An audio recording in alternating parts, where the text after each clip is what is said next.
Good evening, ladies and gentlemen of the jury, and happy Easter to one and all. Good to see Paul, good to see Jimbo, good to see Jeffro. Not sure what James is up to. He might be out there doing family stuff. Bill just He's on the road. Oh, that's right. Apple, He's traveling. Thank you, Apple. So we'll just deal with Apple straight up. So unbeknownst to me, and probably Bill just shared it somehow, which thank you, mate. Big care.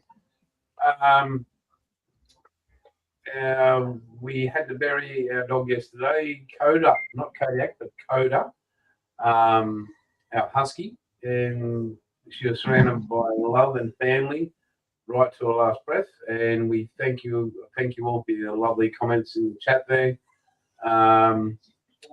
Love to say a huge thank you from my bottom of my heart to Jeffro. While we are on live, that man is one of my pillars of strength, and I'd like to thank him for being there right when I needed him.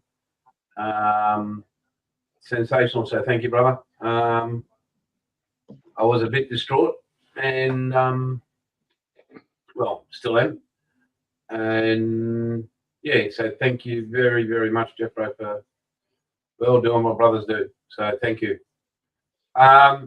It's Mr. Price's birthday. Yep. Happy birthday, young man. Are you 23 or 24 today? No. Right, 22. Was I? No, higher.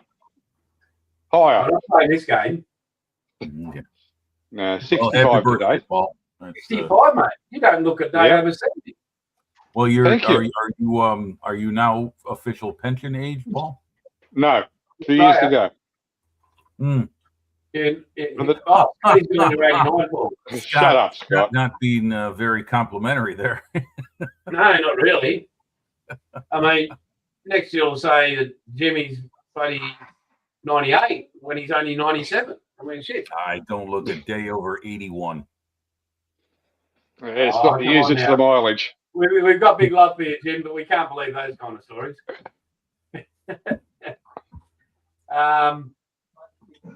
Thanks, Scott. Yeah, 6 + 5 = 11, Paulie. There you go. Yes. Am I the only one that's listening to 6 different conversations here? No, mate. No. What the what ones do in you your mean? head don't count. What do you mean, Jeffro? What are you talking about? You looking puzzled? I don't have any links open, so it's just the email Jason sent me, which I opened the link to. So I don't have anything open. I've got the volume down on my phone. How's that? Yeah, and television. I don't even have the live stream on. I've got something else going, and the volume's down on that. Oh, there's Dominique. He's in the chat. Hello, Dom. Oh, Dom. I've got. So, what do you mean, Jeffro? You're hearing what us? It's like an echo. I'm hearing everybody talk at once. All right. Okay, okay. Pretty Jason, much. go ahead. Say something just on your own. Everyone else, stay quiet. Go ahead, Jason. Talk. Hello. I think that's all. How's that, Jeffro? I mean, You've got an echo, Jim. I've got an echo. You've got basically everybody's got an echo. Everybody's got an echo. Okay. All right. Okay. I'm not hearing anything when Paul just spoke. There's nothing, Paul and Jim. I haven't got any on their end. Yeah. Yeah. Maybe you got something open, Jeffro. Yeah. So. No, shouldn't have. I'm just going to log off and come back and see if it works. Clears it up. Okay. Yep. There isn't anything. Did you hear Back in that a right minute. away as soon as you came on? Oh, Too late. He'll be back. we'll never know. So, yeah.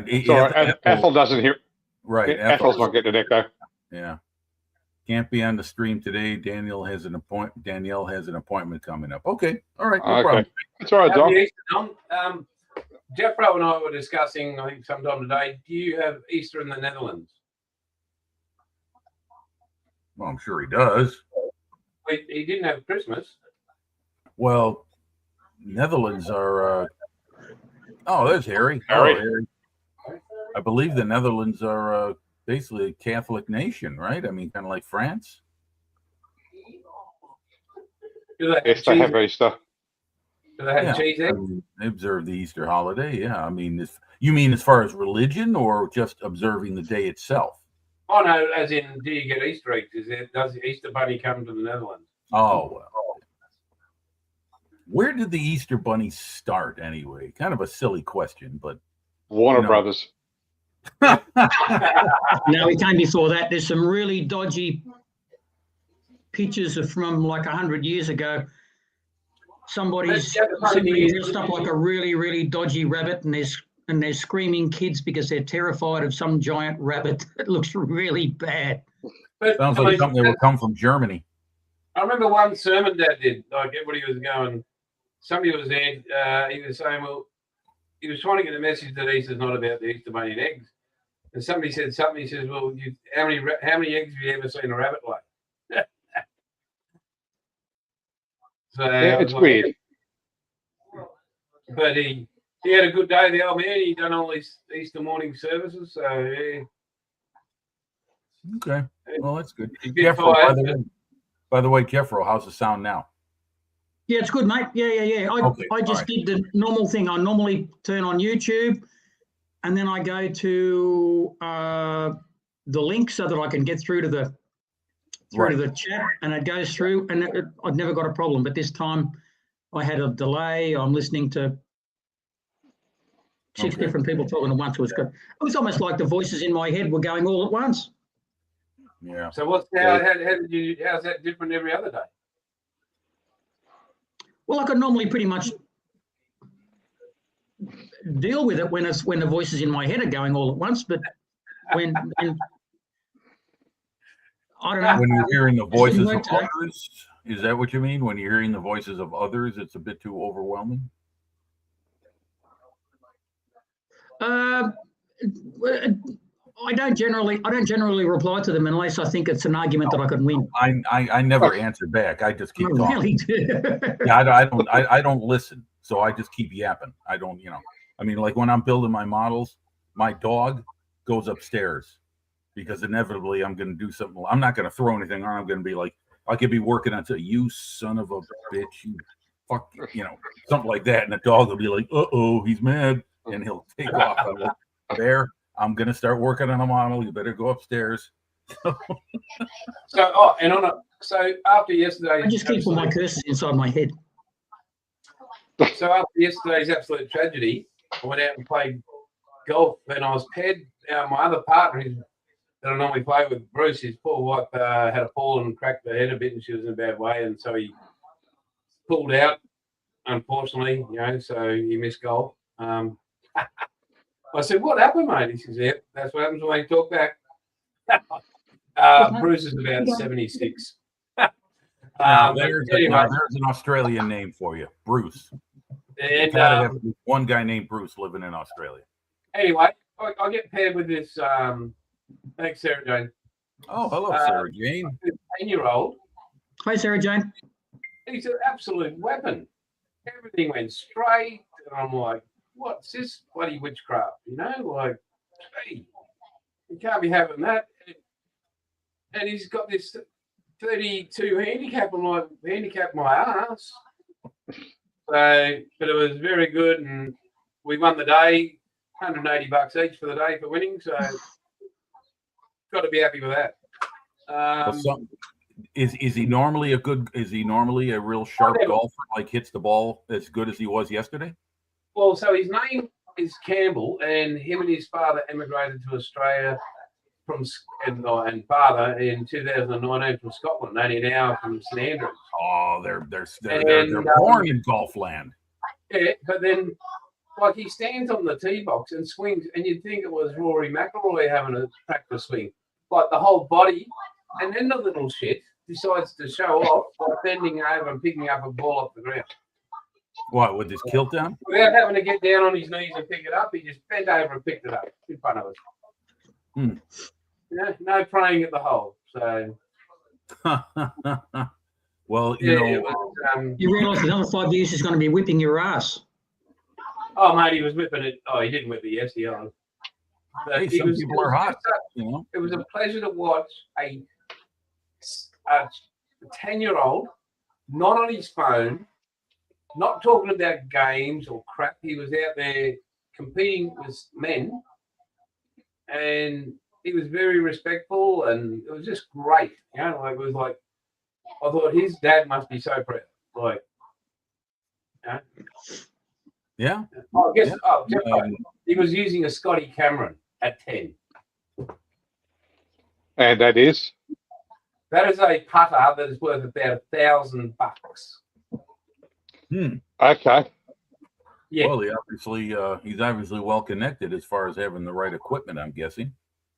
What sort of a golfer is dad? So What's today, his- for everybody in chat, we're going to start with young Jeffro. Jeffro, repeat your question. What you just I never got to ask you. I was going to say, what was his dad like? You mentioned the kid, but you didn't tell me what his dad was like. His dad knew bugger all about. Oh, he knew about golf, but he wasn't a golfer. He wasn't a player. But his dad was fantastic. I mean, and me and the other two guys, we took the piss out of him. We had a crack at the little fella, but his dad enjoyed it because at 10 you should be having fun, and he was a bit serious, so we just tried to unwind him, and his dad was loving it. He was laughing and just trying to free the little bloke up, you know, like just enjoy what's happening. So his dad was sensational.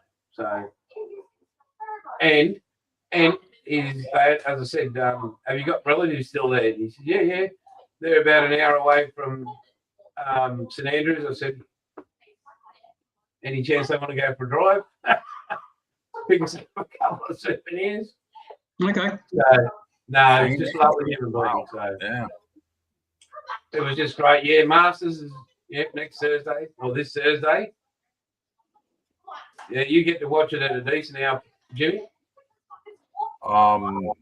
Thank God.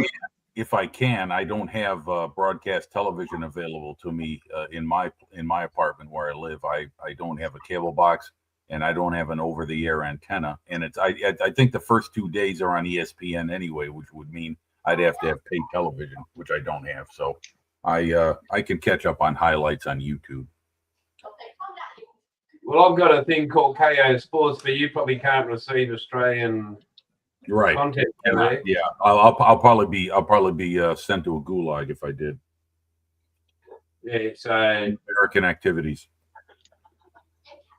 Anyway, you won the day yesterday. But we're going on to Jeffro and his week and his building and everything he's been up to and how his journeys. I'll try and make it sound as exciting as I can, which might be a stretch. I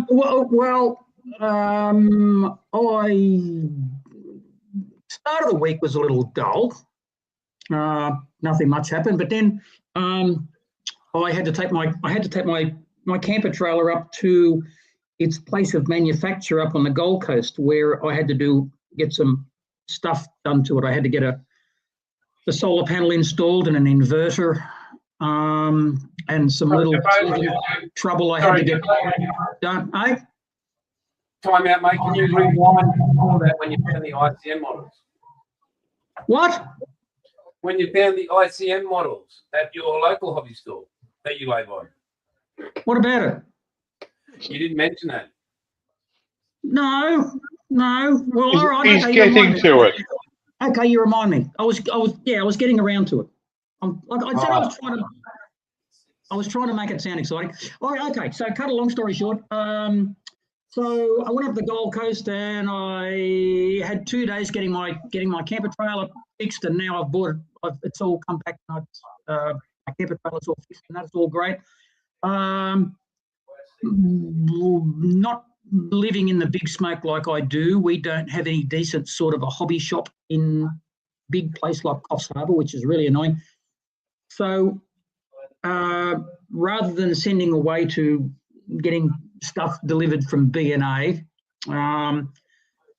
I've discovered we've got a toy world at Coffs Harbour, which has basically become my local hobby shop, where you just go and if you want a can of primer, or if you want a can of something really, really basic, some Tamiya extra soft, or if you want something like that. But they've decided that they're going to really start getting some really pretty good models in there, which is kind of good. So getting there the other day, and they've got a big delivery of ICM. So they've got heaps and heaps of ICM stuff. They've got lots of 148 aircraft. They've got heaps of all different scale stuff. They've got ships, they've got tanks, they've got cars, they've got just about everything. So it was just a shop fest, really.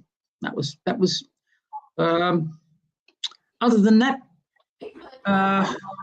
I'm really trying hard to make my week sound exciting. I've been working towards my Gripen that I've been building. I've been building a Gripen, Canada's latest strike fighter. I've been building that. Yeah, the Saab aircraft. Yeah. I've been working on that, so I'm up to the decal stage at the moment. It's going fine. Nice little build. It's going good. I'm getting to the stage where you put all the little tiny little bits that you put on there that you can't touch the bloody thing without breaking something off. Yep, So, I hear you. Yep. Pain in the ass. But otherwise, nice little kit. Really enjoyed it. That's a Kitty Hawk Gripen, and it's went to get it pretty good. Other than that, that's it. That's all I got. Back to you in the studio. Thank you. Oh, yeah, where are we going? Go to the birthday boy. Well, we should, shouldn't we? Yes, sir. I'm trying to minimise Jeffro here, but Oh, by the way, do us a favor. Jeffro, before we switch off the over to Paul, do you have Yes, anything mate. on your bench you're working on besides the Gripen? Not really. Oh well, I've got the same old things. I've got the Panther 4 that I haven't touched for the last few weeks. Okay. No, that's about it. Okay. That's about it. That and the F-16 that I haven't touched for weeks and weeks and weeks. Gripen's been the main thing. right. Let's see if we can get Paul on. Happy birthday to you. Oh, shush. Everybody, 1, 2, 3. Happy birthday, Paul. Did I mute this? Happy birthday to you. You old bastard. Happy birthday, young Paul. Oh, happy birthday to you. And believe me, to those in the Thank chat, it sounds just as bad to us as it does to you. So Yeah, if you've got a supper, so have we. Right, mate, talk to us. Right. Well, as talking to my daughter today, there's a little image for you to share, please, Jason. My daughter had one of her artworks at the Easter show, and it sold. Oh, well done. Yeah. I asked her for a loan, and she said no. Here's Paul. Yeah. And she's really happy that she doesn't have to collect it, because it's a 48-inch by 40-inch canvas. Right, okay. And this is what she did. Oh, you got another photo for me? Yes, I'll have it in there in a sec.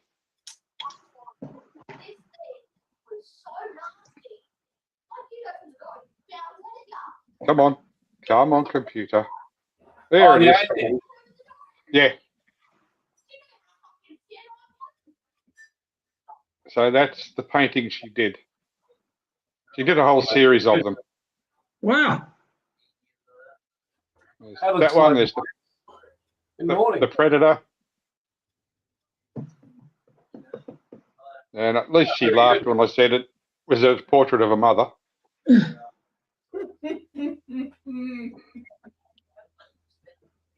Wow. So that's it. That's it. And the only other thing I've been up to is the Sky Raider. Looking good. Yeah, so just getting ready to put the toilet on the wing Yep. with all the other weapons. But I'm really annoyed it doesn't come with the kitchen sink from the Korean War.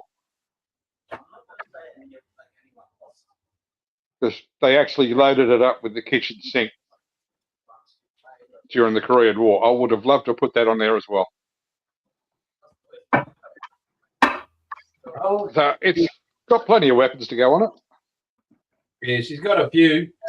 You gotta love a Sky Raider. Yeah, apparently it could carry more than a B-17. Oh yeah. Yeah. Yeah. The Sky Raider was a late Yeah. World War II replacement for as an attack. The Dauntless. aircraft, I believe. Yeah, it was supposed to replace the Dauntless, The Helldiver. The Helldiver, and the Avenger. Yeah, because two things ended in World War II. That was dive bombing and torpedo bombing. Yeah. Yes, Harry, that is the xenomorph from Alien. Which also my looks mother-in-law, like my mother, my which wife. also- no, which also looks like Paul's ex-wife. Is that what you just said, Paul? I thought it was a portrait of the ex.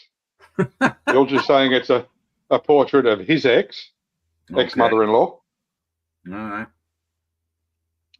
But that's all I've been up to. I'm still waiting for my 2 new kits to arrive. Which are? James got a question for you, Paul. Yeah. No, they were always described as the blue plane because at the era when they were dropping the toilets. A blue loo. It brings a whole new meaning to blue loo, doesn't it? It certainly does. So that's where that's at, and I'm waiting on. I think it's the Dustwork 1/16 Grief half track. Greif. Right. Grief. It's going to cause me grief, so I'll stick with that. No. Actually, you'll like it. You saw John's. You saw John Yeah. Stone's progress on his earlier on Sue's It won't be as good as that. And the Tacom Jeep with trailer. Very Again, good. another 16 scale kit. Yep. Man, you are going all out on the big stuff, Paul. No small time stuff for you. Yeah, the eyes are going. Yeah, well, And this one's for Sarah Jane. Is this the one you're building, Sarah Jane? oh, nice. Wow. That's the JRA. That's the one that broke down. That's one of my prized little possessions.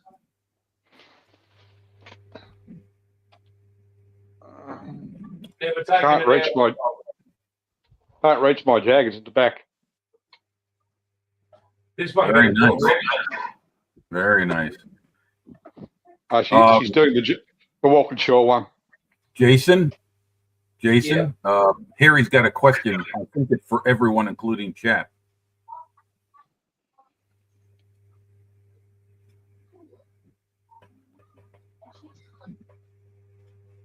I know I can't guess what it is. I know the Are we talking about an American aircraft, Harry, or it would have been. Well, they call the Sky Raider the A-10's father yeah. because basically it does the Sky Raider's job. Oh, nice. So it was basically the Warthog is the A10. An experimental aircraft at the time replaced the Sky Raider. I mean, When you Yeah. say at the time, Harry, because it was used all the way up into Vietnam, are we talking replaced the Sky Raider in Vietnam or during the 50s? yeah, I was good point. Introduced. Jeff. I was going to ask about the time context. Yeah. Yeah, Oh, the late Sky Vietnam. Raider. Yeah, that's right, Harry. Yeah. The A-10 was in development. It didn't. I don't think it served. in It didn't make Vietnam. Yeah, it was being developed and the prototype flew during at the late stages of American involvement in the Vietnam War. Yeah. Yeah. Just like the F-14, and if the Harrier had been available to the Americans, they would have. The Marines anyway had the foresight to want to use it. I don't know why the Air Force didn't think it was a useful aircraft. But. Yeah, and I also tried the F-111 in Vietnam, but found out there were some serious problems with it. The F-111 sounds like it was a big experimental and expensive bucket of problems. It was expensive. Later in life, I think later in its life, it became more useful. For low-speed counterinsurgency and interdiction, could I guess a Bronco? Yeah, Bronco replaced the A-10 in Vietnam, but the development of the F-111, apparently we showed the Americans how to use it. Not as a high-level bomber, but getting it down below 200 feet for its approaches. Take your foot off the gas. And using it for anti-shipping as well.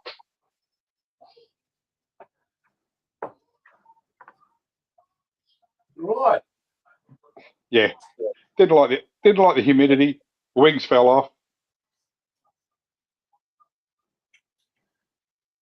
Right, well, we're going to whip along to our mate. Hello, everyone. Jason, you have the photos, right? I sent some images along of what I've been doing during the week. I got a couple other things to show, but you can go through those first.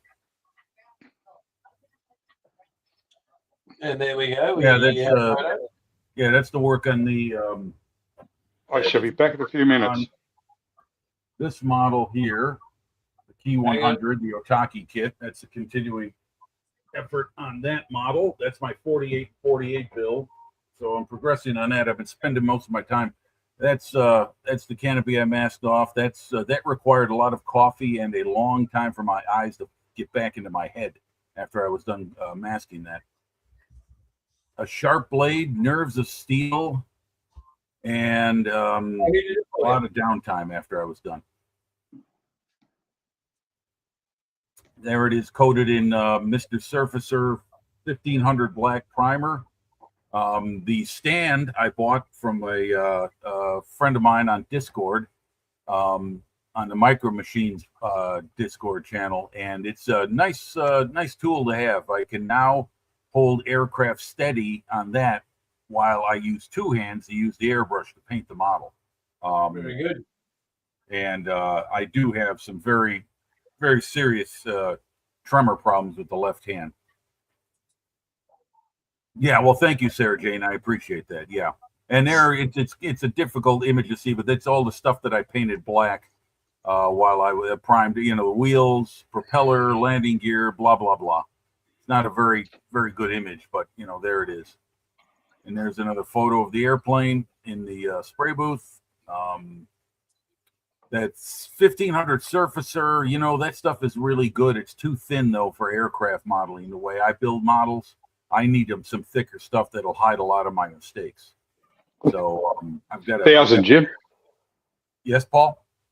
Get the 1,000. Yeah, I'm gonna have to. Thing is that when you go to look for Mr. Hobby products, they are extremely hit and miss. Excuse me. They're in stock and then they're not. So anyway, that's that. I went to believe it or not, there is a brick and mortar hobby shop that actually opened up in 2026. It's in my area. It's about 30, 40 miles away. It's not that close. Well, not 40 miles, pardon me, like 25. Anyway, we know the guy who opened it up. We meaning me and my best mate who lives upstairs. We knew him because we'd seen him at various model contests in the area. And he gave us a flyer and he said, hey, I'm going to be opening up in late winter, early spring. Come on out. So we did. We went out there last Sunday, and he's got a lot of great stuff. He's got fine molds kits, Edward, Airfix, a lot of stuff you don't see on model shelves in quantity in this area. Hell, you don't see hobby shops opening up in this area. It's just not happening anymore. But I bought a few items while I was there. I bought this. I bought this for $10. This is an old model kit. It's dated from 2003, but it's got something I want: Afrika Korps Infantry, DAK Infantry. So I got that for $10. And I bought that, the Oxide Red, because I paint a lot of German armor, so that'll be perfect primer color.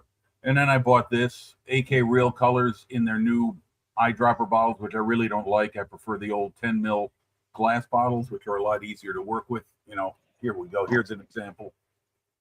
I prefer that as opposed to this. But anyway, this is the interior color that the Germans painted the inside of their AFVs. It's called Elfenbein, as the off-white ivory. Yeah. So anyway, bought that, and yeah, it's a really nice hobby shop. I mean, he's not only got a lot of models, he's got a lot of. Oh, hey, good morning, Monkey. Good morning, Chunk. Hey, Monkey. Kelly. And Model Tank Guy. Hey, how you doing? I haven't Kelly. seen you out here in a while. Good for you. Glad to hear. So anyway, he's got a lot of products too. He's got a lot of tools. Got display products. He's got Mr. Hobby products. So a lot of stuff. Anyway, I'm done. Does he have a hot water jug? I'm sorry? Does he have a hot water jug? And lots of coffee? Hot water jug. You mean a P-47 that carries hot water? No, a jug that boils water. No. A kettle. No. Well, I suggest you get him a kettle and a tin of coffee and sit down and have coffee with him. Oh, well, there's plenty of coffee shops in the area. It's in a town called LaGrange, Illinois, and there's a nice stretch of street. Sounds like a good name for a song. All merchants. Yeah, it sounds like a song I know. Yeah, I know. Yeah, very famous song. Yep. So, first up, well, the week's been pretty interesting. And again, thank you to everybody that sent their condolences about losing our dog yesterday. I really appreciate it. Yeah. But again, thank you to Jeff Rowe for just being there and the other end of the phone, and his darling wife. They're just two lovely people, and I'm very fortunate to have them in my life. Nothing like getting there, losing your Gilly. dog, mate. What's that, mate? There's nothing like losing your dog. Yeah, so it was just shows. It's just, again, very thankful, very, very thankful. So I haven't done much on that, actually. I've just trimmed up a few bits on this North Carolina. Just tidying up, making plans of attack. Tonight I'll get the Dremel out. I'll be starting on putting that top half of that hole on the bottom half, and that'll be good. I'm not sure if I mentioned, he did order the blue deck and 100 sailors and 50 officers. So if I was doing a diorama, all those officers would be in the water. Swimming around. So anyway, why waste space on the ship, eh? Also been doing a lot more research on the Titanic. There's a few different builds on YouTube on her, and just really studying that. I purchased that display sander. There's a company online called Manscar Models in Brisbane, and the one I had ordered online from him was that one. Oh, this is the. Is that powered knife or that new? Yeah, no, this is the powered grinder, all that sort of stuff. Like you get. Oh yeah, okay, all right, I know what you're talking really good. It's a really good tool to have, but I'm getting I ordered some air filters for the airbrushes. Yeah, and he's called me up and says, "Mate, hey Jeff, He says, And I Maggie. can't, he says, I'm sure I have them in stock, but I just can't find them. And he's got over 4,500 items to go through. So he says, well, what about anything else you want? And I said, oh, I do need some rigging. And so he says, I'll just throw them in for the same price. You know, like, well, that's a bargain. You know, price of the rigging was $20 a roll, and he'd give me 2 rolls, so I was quite happy with that. And he said, I noticed that the sander, the red display sander. I said, yeah, mate, yeah. He says, oh, did you see the other one, the upgraded version? I said, no, mate, I only saw the red display. Well, it's a grey display, and it's got a lot more torque. The lowest setting on the red, the highest setting on the red is the lowest setting on the new one. And it's worth another $50 more. He says, well, $20, mate, would be right. So I've saved about another $50 in the transaction. So that'll be rocking up this week. So really, on this North Carolina, doing all those hatch doors, and there's a fair bit of sanding to do, especially on this hull. Once I put that together and start putting this Tamiya putty on it, lining and leveling everything up, and at the bow there, shaping that to a proper shape.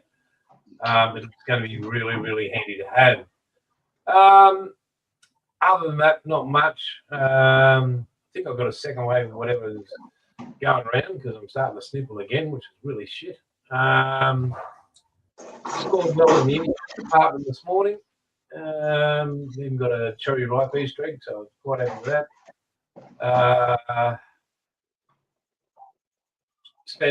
We went over and saw some grandbabies today as well. Had the grandbabies on Friday, all of them around, most of them anyway. So it was great for the kids. So yeah, Easter hasn't been too bad at all. Everybody's safe, so that makes a great Easter weekend, and all the Aussies there will agree with me. Usually Australian Easter long weekend, there's a lot of fatalities on our roads, but I'm guessing people can't afford to go anywhere with petrol prices at the moment, so everybody's staying home. That's keeping the road down. But to everybody out there in chat room land, happy Easter to you all, and I hope you've had a safe and happy one. So I'm going to go back to it. I'm going to switch cameras. We can all talk amongst ourselves, and I'm going to get stuck into doing a bit of hull work here. I wanted to ask, do you have a bank holiday in Australia like they do in the UK on Monday? Why do we have a bank holiday? Like, seriously? Yeah, it's just Easter Monday. Yeah, Easter Monday, that's a public holiday. Yeah, because we've earned it. Yeah, we don't get, there is no Easter Monday. It's Easter Sunday and then back to work the next day. Good God, really? Yeah. So, Jimmy, we have Friday, Saturday, Sunday, Monday up here. No, Good Friday is too much of a religious controversy in this screwed up country of mine. So what they do is the spring break that kids get in grammar and high school in our nation. What they do is they time that spring break for the week of Good Friday. So then you don't have certain kids not attending school and others attending school. Because that was apparently drawing some kind of controversy. So they just resolved it by doing that. And there is no Easter Monday here in the States. It's back to work after Easter Sunday. Fair enough. Did I ask? I'm sorry to hear that, Jim. Oh, it's all right. I don't work anymore, so I'm okay with it. Yeah. I mean, I never knew of the Easter Monday thing until I started live streaming and talking to folks in the United Kingdom and in Australia. I really didn't know about that. We didn't know any different. We've just always had it forever. Yeah. So anyway, all right. So the reason I use the phrase or the term bank holiday is because I was watching a chap who's he's a Welshman, and he's always you know, he's got a YouTube channel. He's been doing it for a couple of years now, 2.5 years. And he said he mentioned bank holiday for Monday, so that's why I was curious if they're, but just curious if it was the same thing in Australia. But it is Easter Monday, okay, like Boxing Day, right? Like Boxing Day, the day after Christmas. Yeah, We don't get May Day either. A lot of countries have May Day. Yeah, I wouldn't mind. I wouldn't have minded that myself. But with the present administration, if you mention that word, you might get sent to a gulag too. Un-American activities. All right, Gilly. Just call me Joe McCarthy. Everybody must use the same aircraft. Oh, JC's in. Good morning, JC. Hey, Morning, JC. Thanks for turning up and getting out of the cave. Yeah, certain parts of my life in my country aren't very good, model tank guy, but I'll still take it. I'm still glad to be an American. I'm proud to be an American. And no, what's going on in this country doesn't reflect my thoughts and values about it, but I'm still proud to be an American. So at least that's something you could be proud of, Jim. At least that in a country of 330 million people, there might be a lot of idiots, but there's also like 150 million sane people. So pride yourself on being one of the sane ones. I kind of feel like Captain Blackadder in Blackadder Goes Forth, with the whole world mad around him. He's trying Pretty to stay much. alive. Not that I'm smarter than other folks. I'm not trying to make myself out to be that, but I think that's a proper analogy. Anyway, enough of politics. Sorry to bring that up, guys. No, not at all. I can't believe you showed a lot of restraint. Should I Well, mute my there's people are proud to be English and Welsh and Scottish and British overall. They're live in the United Kingdom, proud to be Australian, even though most of you live south of the border, right, Jason? Should I mute my mic, guys? Yes. Okay. So despite that, you have unity. So there's unity here in this country too. You just got to look around for it. That's what it is. You got to find the good, and there's good in everything. Yeah, of course The thing is with the Australians, Jim, we pick on all the other states and New Zealand. And Tassie. Yep. Oh, Yeah, right. and Tassie. Yeah. Hey, let me ask you: is Tasmania like kind of like how New Yorkers think of New Jersey, always the butt of their jokes? Yes. Okay. Yeah, pretty much. Just curious. Yes, there are a lot of Tasmanian jokes. Well, that's the first part of Australia I ever learned about through the Warner Brothers cartoon character, the Tasmanian Devil. Yeah, and they don't do that. I didn't think so. And they're only tiny little things. But they're stupidly angry. Yeah, they're always angry. Are they aggressively hostile? Like if they see you, will they charge you or something like that? Well, yeah, kind of. They're not the most social animals in the world. They had a facial tumor which was causing a lot of deaths and deformities of the population. That just nobody knew where it came from. It was just this really bad facial tumor, like a cancer, which a great many of them got. And so they created a thing called Devilark in sort of up in the Hunter Valley of New South Wales, a long way away from Tassie, and they've got a breeding population there where they're trying to breed that out of them. Breed that deforming condition out of them so that they can re-release them again. Yes, So, there's a lot of that on the Central Coast, Jethro. Yeah, it's up in the Hunter Valley. It's up in Barrington Tops. Yeah. Plus, the reptile park on the Central Coast do it as well. Oh, okay. Yeah, they've got a breeding population of Tassie devils. Yeah.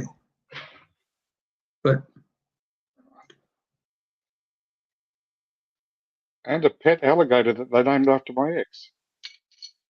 Alligator? I thought you only had crocs in Australia. They have a breeding pod of alligators for wallets. Ah, okay. It also keeps the trespassers down. Yeah, I think that'd be an effective watchdog. Yeah.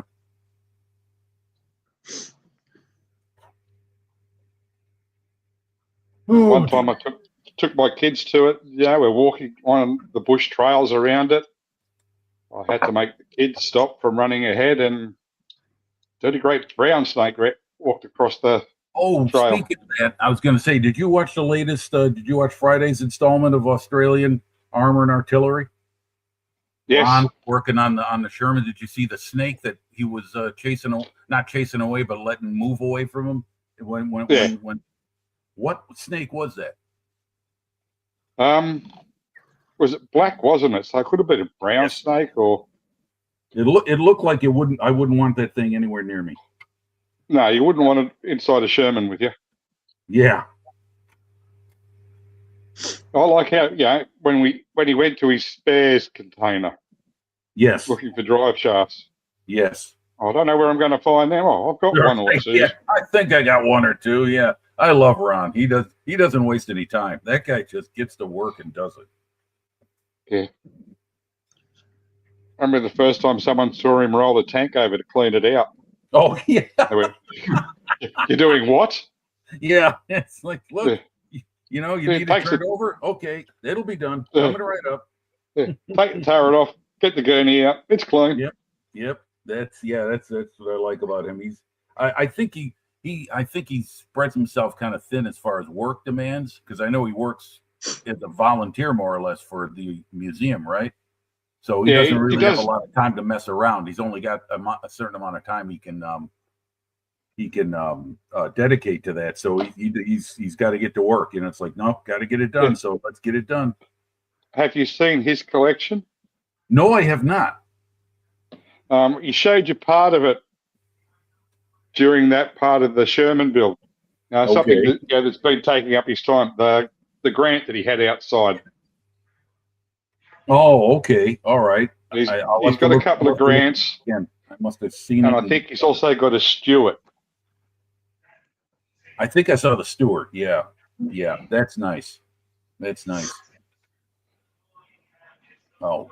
So it's not that, I don't know what he does for a living, but crap he's got laying around that yard and so much fun to play with. He's probably, well, by the look of his skill, he's a very accomplished he's definitely a fitter machinist. Yeah, everything. Looks like he can do anything you need him to do. I mean, look at Daryl. He was a carpenter before he joined the museum. Now look at all the work he does. He retired and joined the museum. Yeah, that's great. Man, I love those guys. They're all his son in. Craftsmen. Pardon me? Dragged his son in. His happened son? to be a boiler maker. Yeah. Which one is that? Oh God, which one is it? I think he's the one who was working on the KV1. Oh no, that's Glenn's. That's Glenn's son. Glenn was Glenn's the machinist, the one who fabricates a lot of the stuff for him on the lathe. Yeah. I know there is a father-son team there. Yeah, I think that's the one you're thinking of, Paul. Jason, Jason, I came in late. Did you? I never heard how your daughter ended up with the COVID. Has she gotten worse, or? He's muted. Oh, yeah, no, she's currently just in hibernation in the bedroom. Hey, Cod. Okay. Yeah, so she's just kicking back and hasn't got worse though. I mean, it hasn't been sleep, so yeah. Okay. I'll tell you. Dom's being very funny there. What's he done? Dom's gone where they got an experience for the first time that Jason is going to finish a model this year. What makes you think it's going to be this year, Dom? He hasn't done it yet. So yeah, no, mate. My pleasure. I'm going to get back to doing what I'm doing, but yeah, thanks, Jeppo. Yeah, Tay's okay, mate. She's 19. She'll be right. They recover. Yeah, I bet you if there was something to do, that you'd find a way to go and do it, because you've got to be social. Well, you've got a big family, so there's plenty of scope for it to spread. Oh, but if we lost her, then we've still got 10 more. Yeah. Anyway, I'm getting back to kicking on this. 6.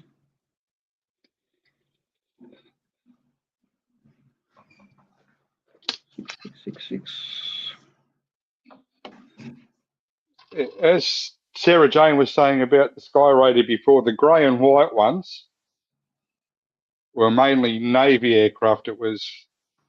They did probably carry the toilet, and they went to the blue. Hang on, when did they go to the blue? I saw a show on it the other day, and I can't remember. Blue was mainly during Korea, wasn't it? Yeah, I think the blue was Korean War, and a bit of the beginning of the Vietnam, and then they went to the grey and white. Yeah.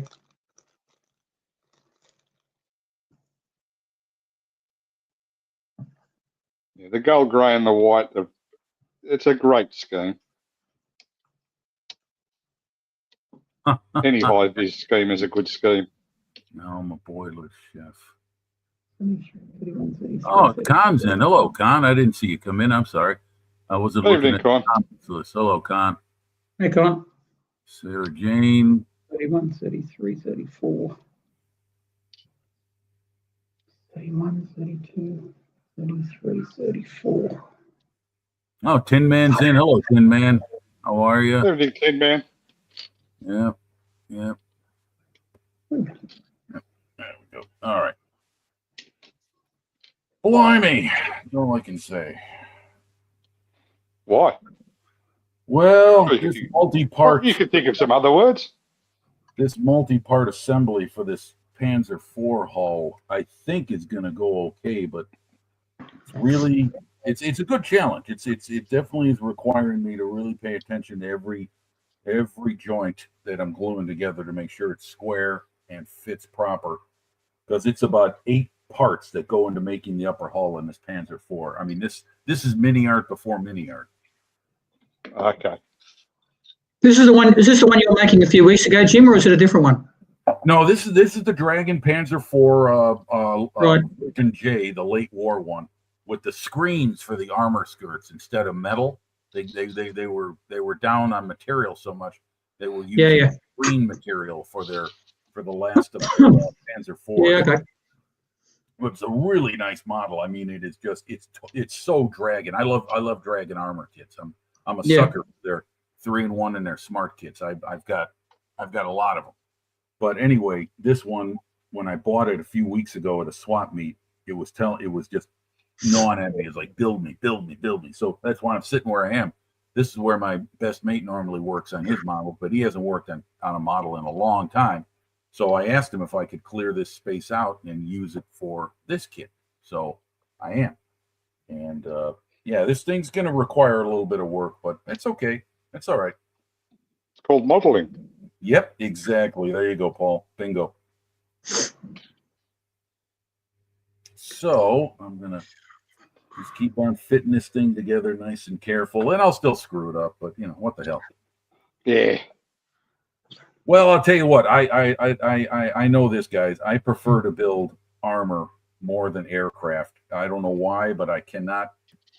There are some mistakes that I continually make on aircraft when it comes to basic assembly techniques that have been with me from the start. And try as they might, they still wind up out of square, little off. And I guess it's kind of like a reflection of me, out of square and a little off. It's called battle damage.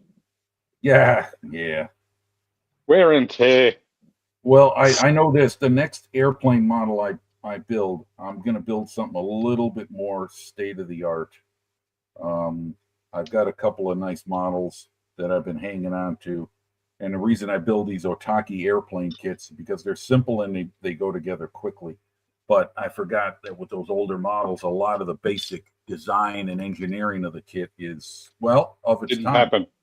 There's a lot of things that just don't line up right, and you got to clean up when the model's assembled. You know? Decals okay? I haven't tried them yet, Jeffro. I'm hoping they are because that can Yeah. be an expensive aftermarket item. Decals are going for anywhere from $12 to $20 for a sheet nowadays, plus shipping. If you can get one for the aircraft you want. Exactly. Yeah, I know I can. That's one thing. There are so many.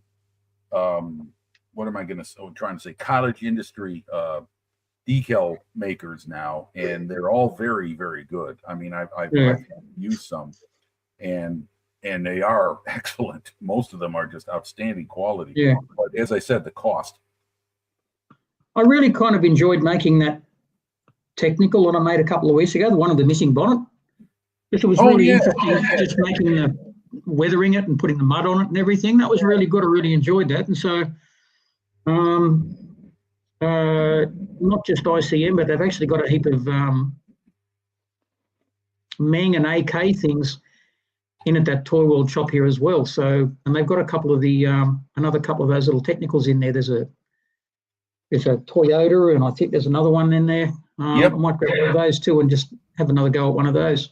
I really enjoyed making it last time. Well, if you want a good, decent model that builds well and can either be built out of the box very nicely on your shelf, or if you want to go nuts with super detail, you can choose a Trumpeter, Tamiya, or ICM. All three of those offer very good quality. A newer generation ICM and Tamiya. I'm talking like within the last 10 to 15 years. They've really picked up their game. I'm just finding ICM is probably becoming one of my favourites these days, just because they've got such a good variety of interesting subjects, and they've got a good range of twin engines, which I kind of really like.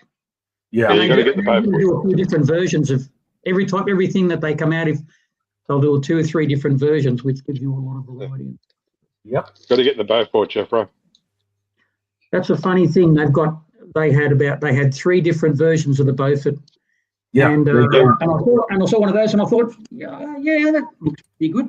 So I went home and I looked on YouTube that night. They had some good builds of them, and they got rave reviews. So I thought, yeah, okay, I'll definitely get one of them.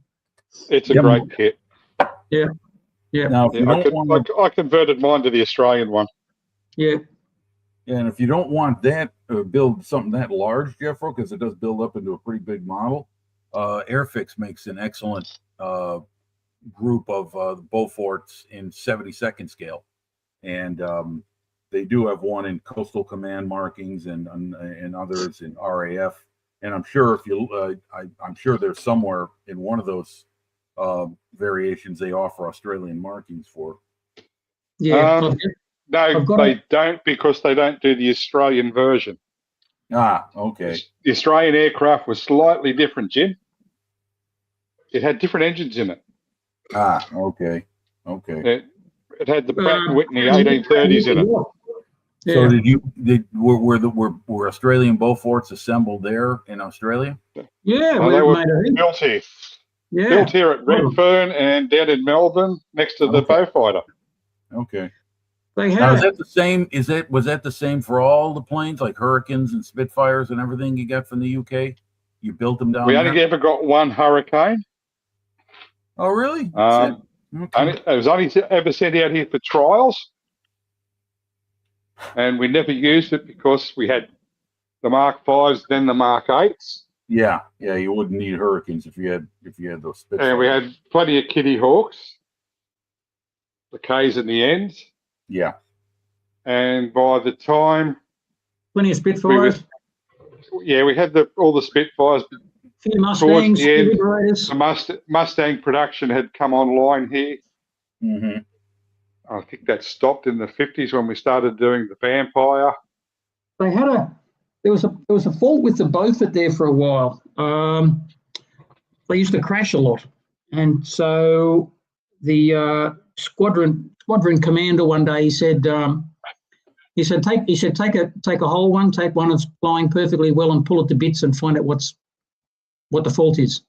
And so they did, and they found it. And I think it was something wrong with an elevator or a aileron, I think. And they figured out what it was. And after that, once they fixed it, once they worked out what the problem was, they didn't have any trouble with them ever again. It was the width of the tail. Is that what it was? Yeah. They made the tail, the fixed tail, slightly longer, and that stopped it pitching and trying to flip over on its back all the time. Yeah, because there's that famous footage. Yeah. Yeah. We hung on to them for a lot longer than everybody else did. They were going for bow fighters after a while in the UK, but over here, I think we hung on to them for right to the end of the war, really. We hung on them to 1956, I think. We tend to hang on to things a lot. Yeah, we get our money's worth. Yeah, when we're on a good thing, we sort of tend to hang on to it and not get rid of it until it gets anything else. Yeah, plus we had the spares here too. Yeah. All right, let's get the gospel out.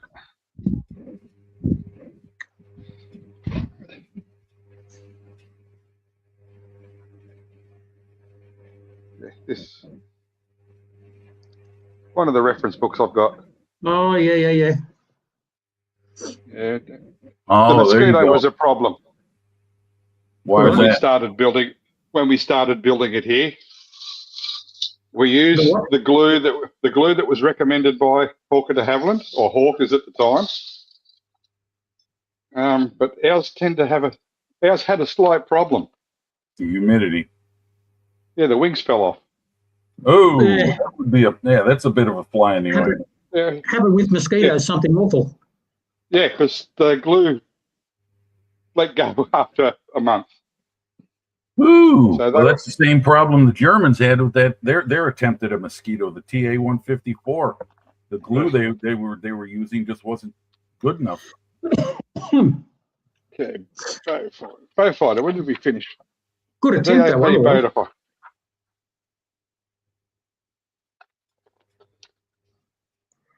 Okay. 57, we started scrapping them at Sims Metals. Bloody 57 hell. to 58. Sure, get our money's worth. Did we give them away or Yeah. scrap them? Scrap them. Hmm. There's a few that survived in museums, but none that are flying, which is a real shame. Yeah, that is. I didn't actually read. I noticed they're trying to get a Beaufort flying in the US. Oh, hello, Yeah. Ghost. There's one in Victoria too, I think, isn't there? They're trying to get it going. There is, I think maybe it's over in New Zealand now at where they do all the warbird bird restoration over there. Yeah, they've got a whole one at Cosford in the UK, I think, but it's just made of different bits of other ones, and Yes, I built the Mark 6 or converted the ICM kit to the Mark 6. Yeah. Okay. Yeah, hello, Ghost. Following Ghost is in. Hello. Evening, Ghost. We've got quite a following tonight. Yeah. Everybody must be off for Easter. We got them from the UK. We got them from the Netherlands. Yeah, we had lots of P40s, Harry. Yeah, P40s. Yeah, well, they were the first one to be there. Yeah, we had the Ks, then the Ns, and the M, I think. And there are actually a lot of Australian flyers actually preferred Kitty Hawks to Spitfires because they're so much more robust in tropical climate and the rough runways. And they had a wider undercarriage. Wide undercarriage. Yeah, that narrow undercarriage in a Spitfire. That was they tended to fall over a lot. Yeah, they didn't like that Marsden matting too much. No. All right. Some people say I've got a thing for Australian aircraft. You think? Well, there's nothing wrong with that. That one? They've been in print for a long time, those books. I remember reading those in like about 1975 in the school library. Yeah, you can't get Cool them. library. Cool. I wish those Yeah. were. I wish stuff Yeah, like that. yeah, was in my yeah. Yeah, school library. they come up on Buy, Swap and Sell occasionally. Yeah. This one was $25 second hand. Yeah. And this came from Picnic Point High School. There you go. Oh, they still got the library pocket in it, has it? No, just a stamp. And no, I didn't go to Picnic Point. Hang on. Yes, it does. The last time it was borrowed was in 03. It's probably overdue by now. Yeah, I think you got a little bit of an overdue fee to pay there, Paul. Yeah. Couple $1,000. No, I actually bought this from an air museum. Oh, okay. Oh, they stole it from Picnic Point High School. I was gonna say, It was send them the bill. it was an air museum at Bankstown. They obviously pinched it. I got it when they were shutting that down. Then there's that one.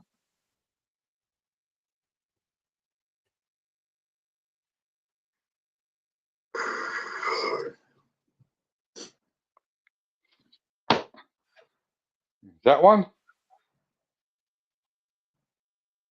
That's not a Mustang. That's the Kangaroo. Okay, hang on. I've got some old books I've got to show you. I've got two more, Jeffro. Look, Mount, let's have a look. Pardon? Spitfire, there you go. There's a mosquito Mustang one. and Kitty Hawk. There's a mosquito in the Hudson one. That's the Mosquito one. Yeah, the Hudson one's got the Catalina in it. And there's and a Boston. Yep, that's in the. This one was $10. Oh, they're giving them away. Yeah. So all the way up to the Legacy Hornet. Okay, I've got some books. I'll see if I can fish one out. If I can find one.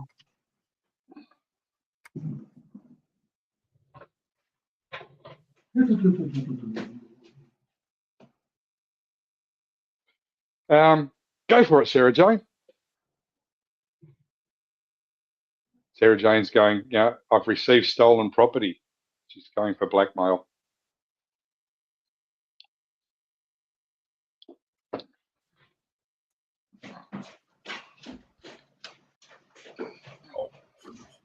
Okay. People say I can't read. Well, there's lots of pictures in them at least. Even if Yep, you that's can't. why I bought them. Okay. Have you ever seen this range of books? These hardcover books. They go up to I think the 50s and the 60s. There's Navy ones. There's Army ones. That's a 1948 one. They go up to the 50s. There's an Air Force one. There's lots of Air Force ones. There's Eagle's Story of the RAF at War. And there's a range of about 20 of them. And I remember my dad left me these ones. These are, oh God, how old is this? Published by the Australian War Memorial, 1942. Okay. That's just this one. I wish I still had some of the books my grandfather gave me.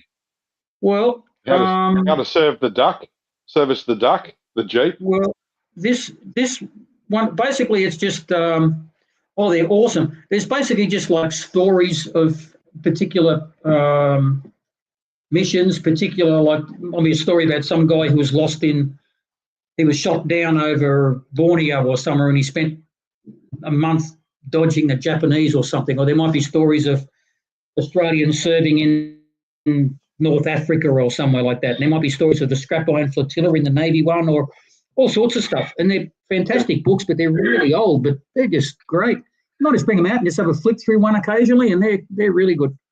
But they're pretty old. There's that one. The Camera at Sea. Yeah. And there's this collectible.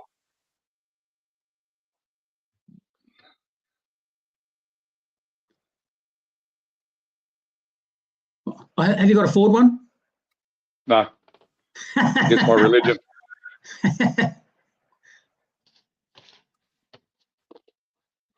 Oh, okay. What the hell? Oh, it goes around them, not in front. Okay. One. I thought you were close to finishing that one, Jim. Sorry? I thought you were close to finishing that one. Obviously not. No. I'm doing this in between work on my KV1 and the that airplane I got here. Let me show you. Yeah. Okay. Over there. Sort of like the Australian Army Museum. Yeah. Okay. Anyway, what I'm doing is I mess with this thing like when we're here at the bench, and maybe when I'm like I said, in between those two. With both the other models, it comes at paint time, and so I'm not going to be on screen if I'm doing that, and I got to concentrate when I'm painting. The KV1, I painted it in a base green.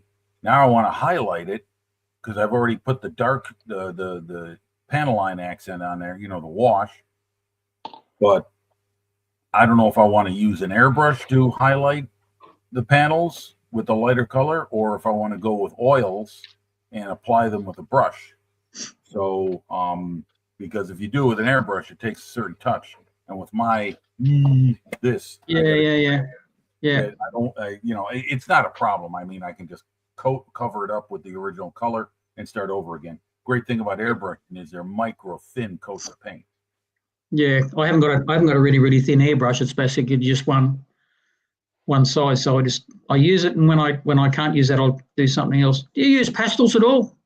I'm a big fan of pastels. Yes. Yeah, I've got weathering powders, as it's called, or weathering pigments. Yeah. I'll show you. I'll be right back. I'll show you. This thing's an antique by now. I'll show you. Yes, Sarah Jane, I can read pictures.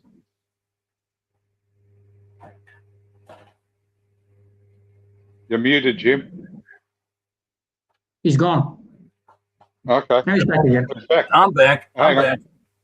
Sorry, I've got two different screens open. There's a slight delay between them. Okay. All right. But that's just me. Anyway, this is something I bought in 2002 at a hobby shop. And it's a whole bunch of different colors. And they're powders. They're designed for modeling. This product will instantly rust or weather nearly any object. It uses non-toxic powdered pigments and a dry adhesive. It is milled to where's the fun in that? particle size, and it's meant to work on a flat surface. Flat finish, say matte surface, so it grips to it better. And it's got a bunch of different colors: blue, yellow, dust bowl brown, ash, light, medium, and dark rust colors, soot, weathered brown, brick. So are they in like a chalk, or is it a? Yeah, it's ground up weathering powder. They're in these little Ziploc baggies. Oh right. Oh, okay. It's ground up already. All right. Is that what you tell them? Yeah, and then you take it out and you do that. You brush it on. Yeah. Okay. There you go, right there. Yep, there they are. Yeah. So they like it says, it sticks much better to a. But that's something I use either in mixture with like a pigment fixer. Which is basically enamel thinner, but it dries and it holds everything in place. Yeah. So these can, or I do add them on, but generally when I'm using these, it's when the model's toward the end of the production, because the last thing you want to do is touch the model after you've done all your pigment work. Oils in your skin. So that's why it's best to handle them with with gloves. But that I've had that since 2002. So it took 24 years. Oh, last year forever. Exactly. And then I also bought these at another model, another hobby shop, which is gone. These same thing, weathering powders, but they're this one's called Terracotta Earth or Terracotta, and the other one is Armor Green. So they're just basically pigments. Yeah. I've got a few of those. Yeah. And then I've got a shitload of AK weathering fluids. Yeah, I've got a heap of those. I've got a heap of. They're expensive, but they do have a purpose. But that's and they last you forever. Yeah, that's more enamel pigment. But the thing I use, and I've been getting a little better at using them, and the versatility is unlimited, is this. Oils. Oil paint. Yeah. Okay. Yeah. Yeah, these things are the best. You can control it completely. You can, and if it doesn't look good, you just get some low odor thinner, which is a mild chemical mix of thinner. You don't want hard thinner; it's too strong. If you like me, it gets a little messy though. Well, what you do with that is you put you know how you do with oils, right? You get a little section of cardboard, you squeeze out a little, you let the linseed oil run out for a few hours, and then you got the pigment, and then you put that on. It's a lot easier to control that than it is enamel pigment in a paint bottle or those AK weathering fluids. So I'm just starting to scratch the surface as far as what oils can do. That's why I'm thinking about using that stuff on the KV1 instead of airbrushing the colors on. I'm going to try it out. I got a couple of test mules up on that shelf behind me, right up there. I got a couple of test mule models, and I try things out on them. So I'm going to try see how I do highlighting with an airbrush. Taking a lighter color over a darker color. Have you ever done a snow camo? Yes, I have. And it turned out okay. I'd like to try. I've got a T-34 that I'm going to put in a winter camouflage scheme. And I've got go ahead, Jeff. I'm just going to say I've got a Stuka there that I'm really, really tempted to do a white scheme on, but I haven't been brave enough to do it yet. Something I was going to do years ago. I wound up selling the model, but I had a 48 scale Hasegawa JU-87 tank buster, the one that had the big guns under the wings. Yeah. And I saw a photo in a model magazine from like the 1970s. This guy did this real cool white squiggle pattern over the entire model. And I had the photograph of it in the model box. And I was going to build it, and I was going to build it, and I was going to build it. And then I said, well, I'm probably never going to build it. So I sold it. Kind of wish I hadn't, because that camo scheme, that's why I like building German aircraft. The variety of color schemes is almost unlimited. Yeah, there's a lot of different ways you can do the white scheme. I think it'd be a lot more room for failure if you did a tank, but I think if you did an aircraft, you'd have to be a lot more careful with it. Yeah, probably so. But the thing is, you can always start over. I know it's difficult with an airplane, but you can always start over. A tank, all depending on what scheme you're doing or what you got in mind. Yeah, then there's all kinds of ways to approach it as well. Yeah, different material. But anyhow, yeah. Well, it seems like this thing's fitting together okay. At first, I was having a problem getting this top hull to fit on. I mean, this is all just fit together. It's not glued. It's just fit together. And I'm just piecing it together to see how it works.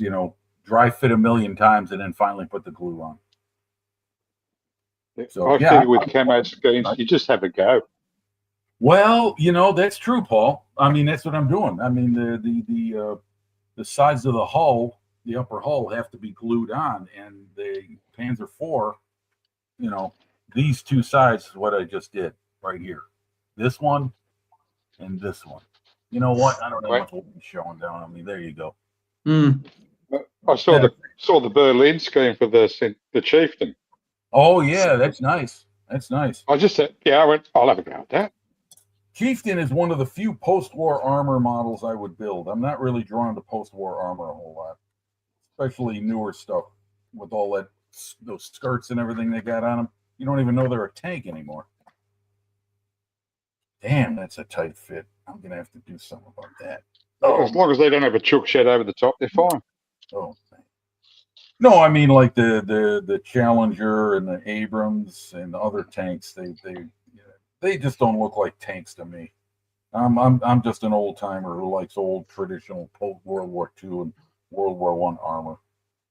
I like Cold War Russian tanks. Yeah, they are extremely popular in the modeling world, Jeffro. T-55, T-72s. Yep.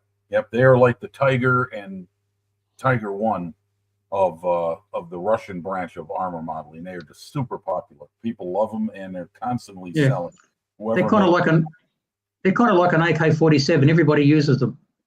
Yeah, AK-47 is a very good weapon. Nope. Yeah, there's a movie about him, Kalashnikov. Kalashnikov? Yeah. Yes. how he designed it and got it into production. Yeah. It's I mean, I've never fired a weapon. I'm not about to say I'm a weapons expert because I'm not. I can just say that it's been around for so long and used by everyone. There must be some value to it. They must have done something right with it. I've actually fired one How'd it feel? at a gun range in Las Vegas. Okay. What'd you think of the weapon? Was it good, bad? Think. Well, look, it's like I always say about things like that, Jim. It's a rush. It was a rush. It was a buzz, which I can only imagine is the main reason that most Americans have guns, because they always say that they're to defend my family and my honor and my house and everything. But really, it's kind of fun to shoot. It's fun to be able to shoot a machine gun. And they never say that, but they go say, "Oh no, it's to defend myself and my Second Amendment and everything." When all you got to say is, "No, they're really good fun." It's fun. But no one says that. No, Well, no. I question the need for an AR-15 as something to defend your family with. A lot of them do. ARs. Oh yeah, I know. I think My sister's boyfriend has an AR-15. He showed it to me. Yeah. I mean, he's a Well, qualified weapons operator. He's not some hack that went and bought a gun just to feel big about firing. Yeah. He knows. I just went into this gun range one day, and I'm just looking around, and they had packages. You could get the World War II package, or you could get the Modern Army package, or whatever. And I don't know. I think okay, can I shoot one of those, and one of those, and one of those, and one of those, and one of those? And they said, yeah, where you go. So I did that, and it was really interesting, and it was kind of fun. But then again, that's just because I'm going to go home and I'll probably never be in contact with any of those things again. And Yeah. so, I guess I kind of embraced it at the time. It didn't make me suddenly envious of being able to not own one, but it was fun at the time. And I can see why a lot of people would enjoy them, why a lot of people would collect them, why a lot of people would be into that sort of thing, It doesn't make me envious of Americans because they can shoot them and I can't. And I could go and get a gun license anytime I wanted. Really, I've got mates with gun licenses. We've got gun ranges here. I can go to a gun range where I can shoot a 22 or an air pistol or we've got a clay target range if I wanted to, but I don't want to. But I could do it if I wanted to. Yeah. Well, here's a story for you. When a couple years back, last year, my sister and her boyfriend were going out of town on vacation, and I was there staying at their place watching the dog. And they said, he said, Jose is his name. He said, hey, I got a revolver. You can carry that with you when you walk the dog if you want. I'm like, no, I don't need a weapon. I'm okay. I'm all right. I think maybe if I was on the outskirts of Los Angeles or somewhere and I wanted to take my dog for a walk and there were coyotes around or something, and I might have to, Yeah. Or I'd be terrified of going camping in the US where there were bears. Or mountain lions. Or mountain lion. Yeah. I'd be awfully excited if I saw a mountain lion, but a bear maybe I'd be more fatalities every year from hikers being attacked by mountain lions. Yeah, I know I do recall a story about a jogger that was killed by a pack of coyotes on the outskirts of Los Angeles somewhere about a year ago. So, yeah. I mean, mountain lions are very territorial. So, like a salty, I mean, I wouldn't want to go near a saltwater croc. Son of a bitch would probably attack me and catch me. Yeah, well, I think we usually lose 2 or 3 people every year. People just forget. Come to now? Are there a certain area that they habitat? I mean, like in Queensland, is that where most of them are at? Yeah, far north Queensland, Northern Territory. Around the corner from Jason. Yeah. Queensland is the place you really need to make sure your life insurance is up to date. No, you just stay the hell out of the water. Mm. Well, wait a minute. There's all kinds of stuff everywhere. In the water, yeah, there is. There's marine Yeah. stingers, there's irukandjis, there's Oh, blue-ringed what octopuses. about the snake that Roy was, or Ron had to chase away? That was a little one. And Bilge opens up his engine compartment, and there's a python sitting in there. That was that's the anti-theft device. Well, I went into my tent last week and there was a carpet snake in there. I like that anti-theft. Yeah, that convinced me not to do anything with that car.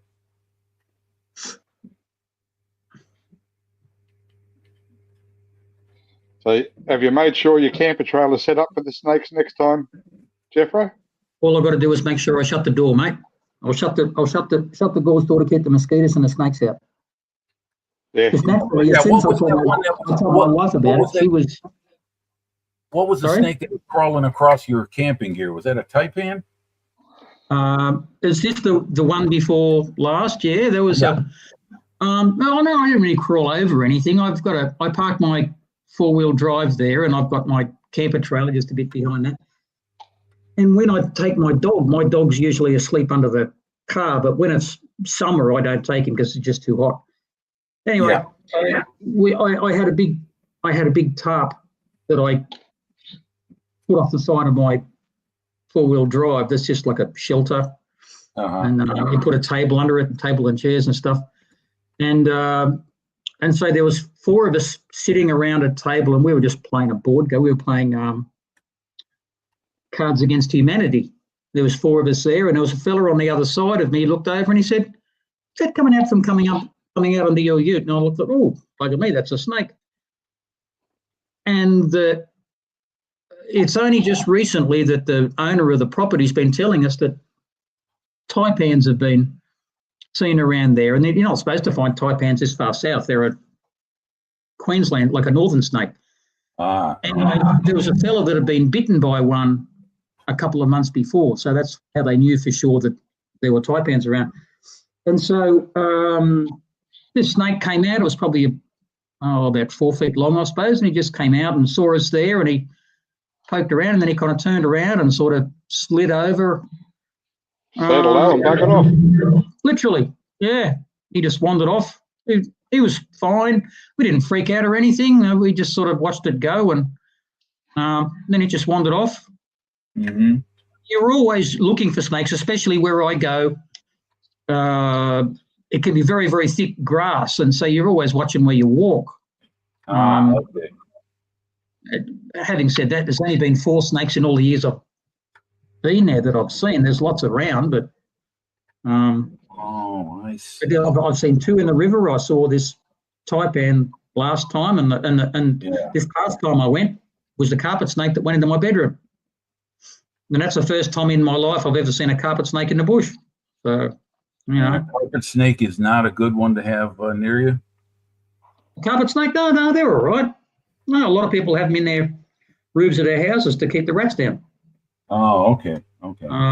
Until they get too big and wind up in the lounge room.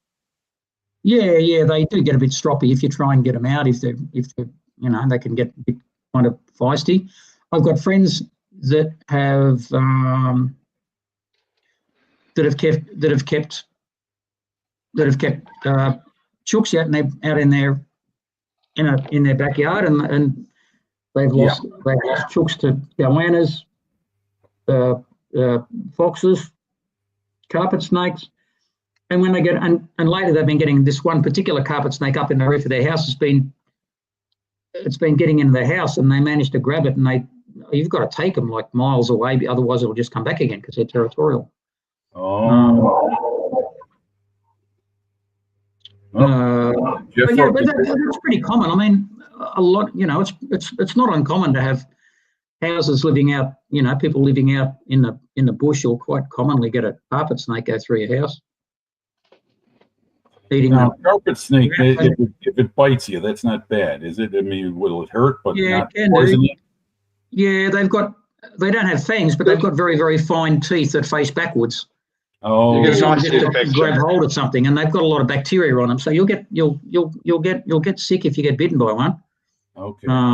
But generally speaking, you've got to really, really piss one off before they'll do anything.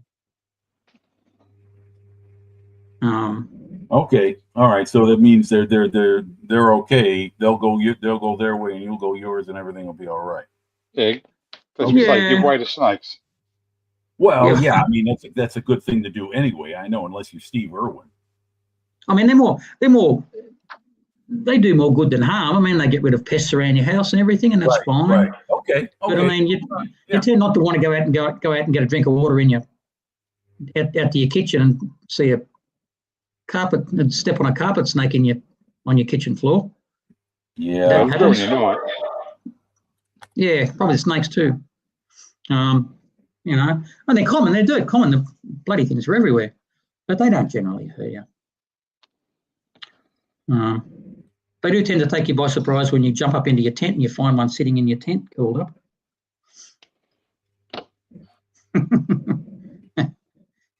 You should have seen my wife's face when I told her that story. So she's not going camping with you again?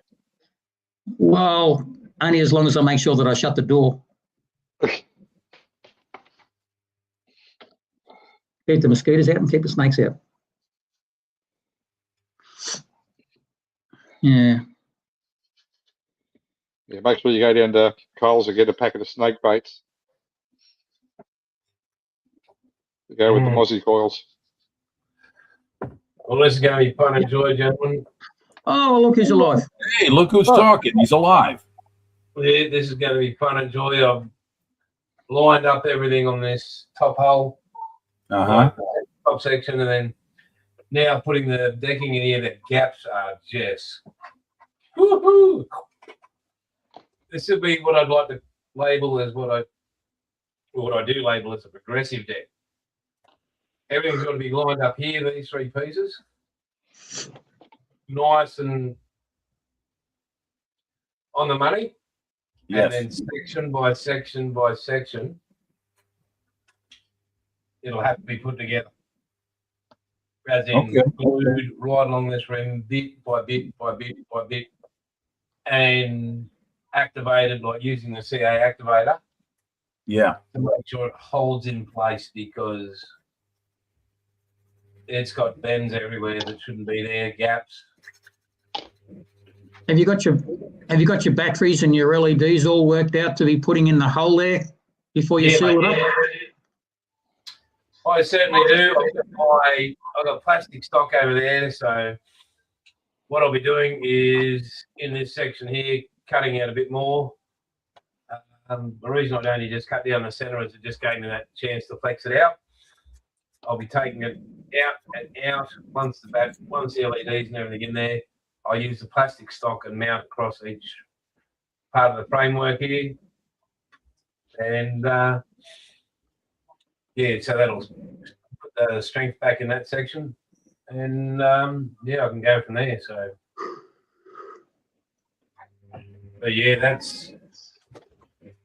is ordinarily molded. Holy shit. But the line's very good.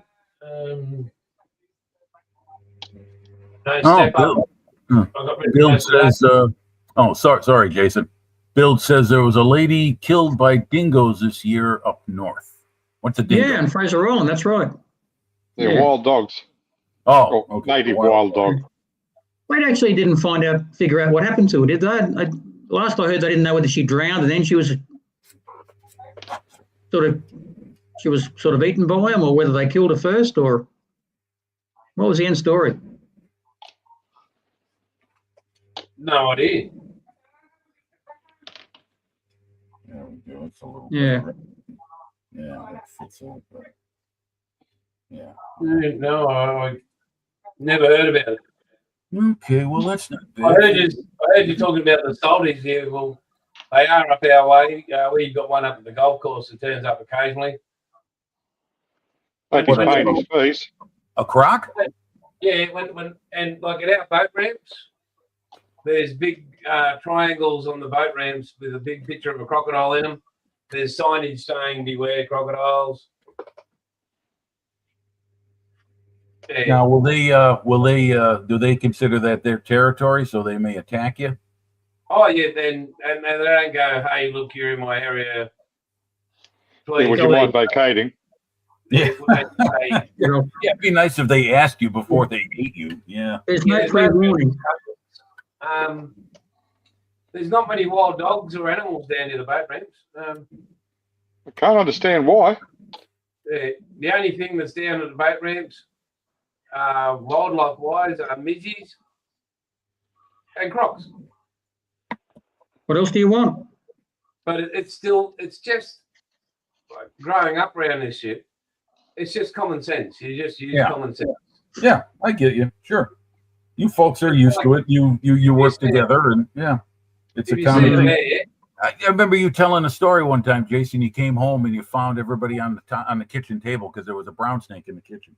yeah, it was a baby brown, and they're worse than a full-grown brown because their venom's way worse. Like it's Oh, really? Oi. 10 times as potent as an adult brown snake. And I What was the in hell? Bunnings, our local Home Depot, what you call Home Depot, Yeah. and I get a call from my wife, and they're screaming through the phone, home now. So I sort of dropped everything, came home.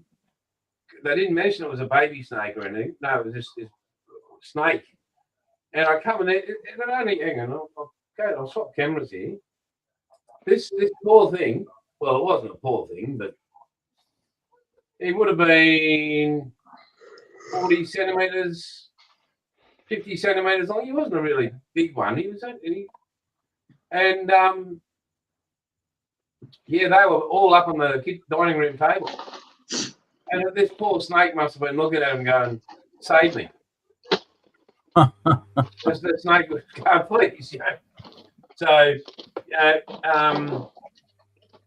he was escorted out of the house, and yeah. Well, what'd you do? You get him in a bag or something like that, or?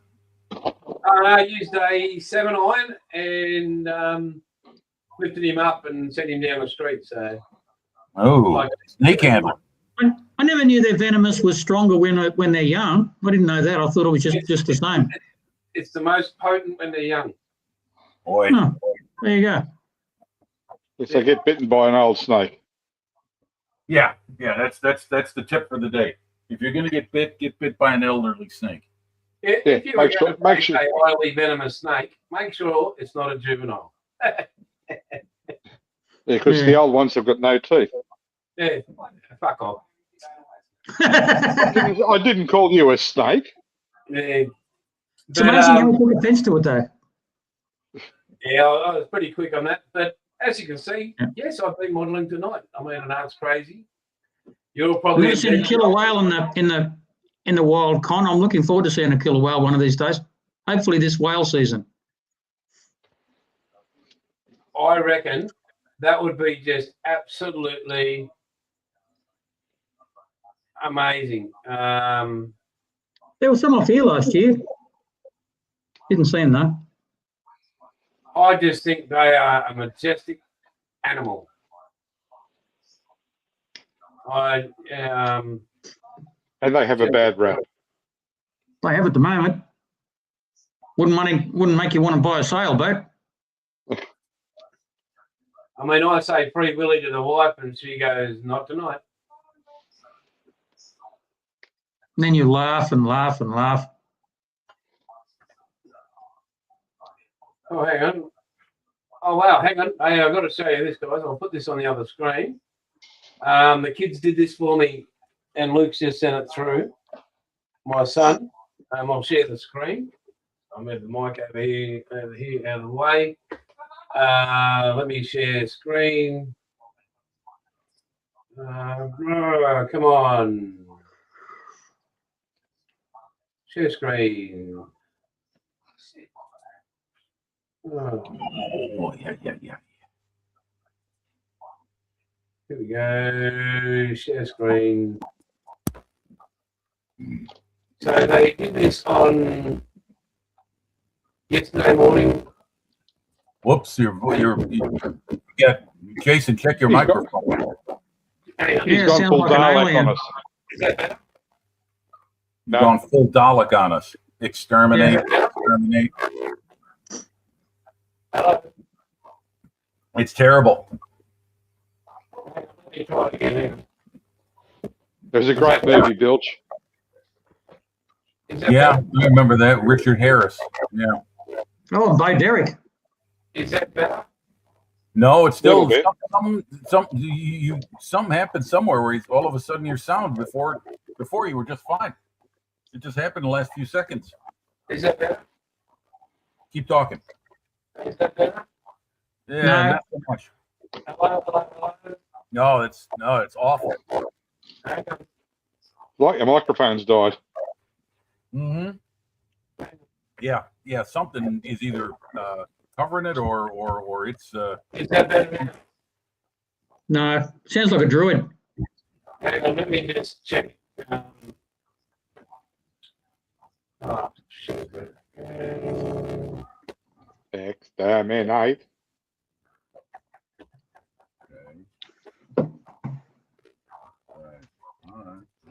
Okay. Is that better? That's perfect. Oh, he's back. Righto, very good. So this is Coda's paw print from yesterday morning. Oh, Oh, that's cool. Wow.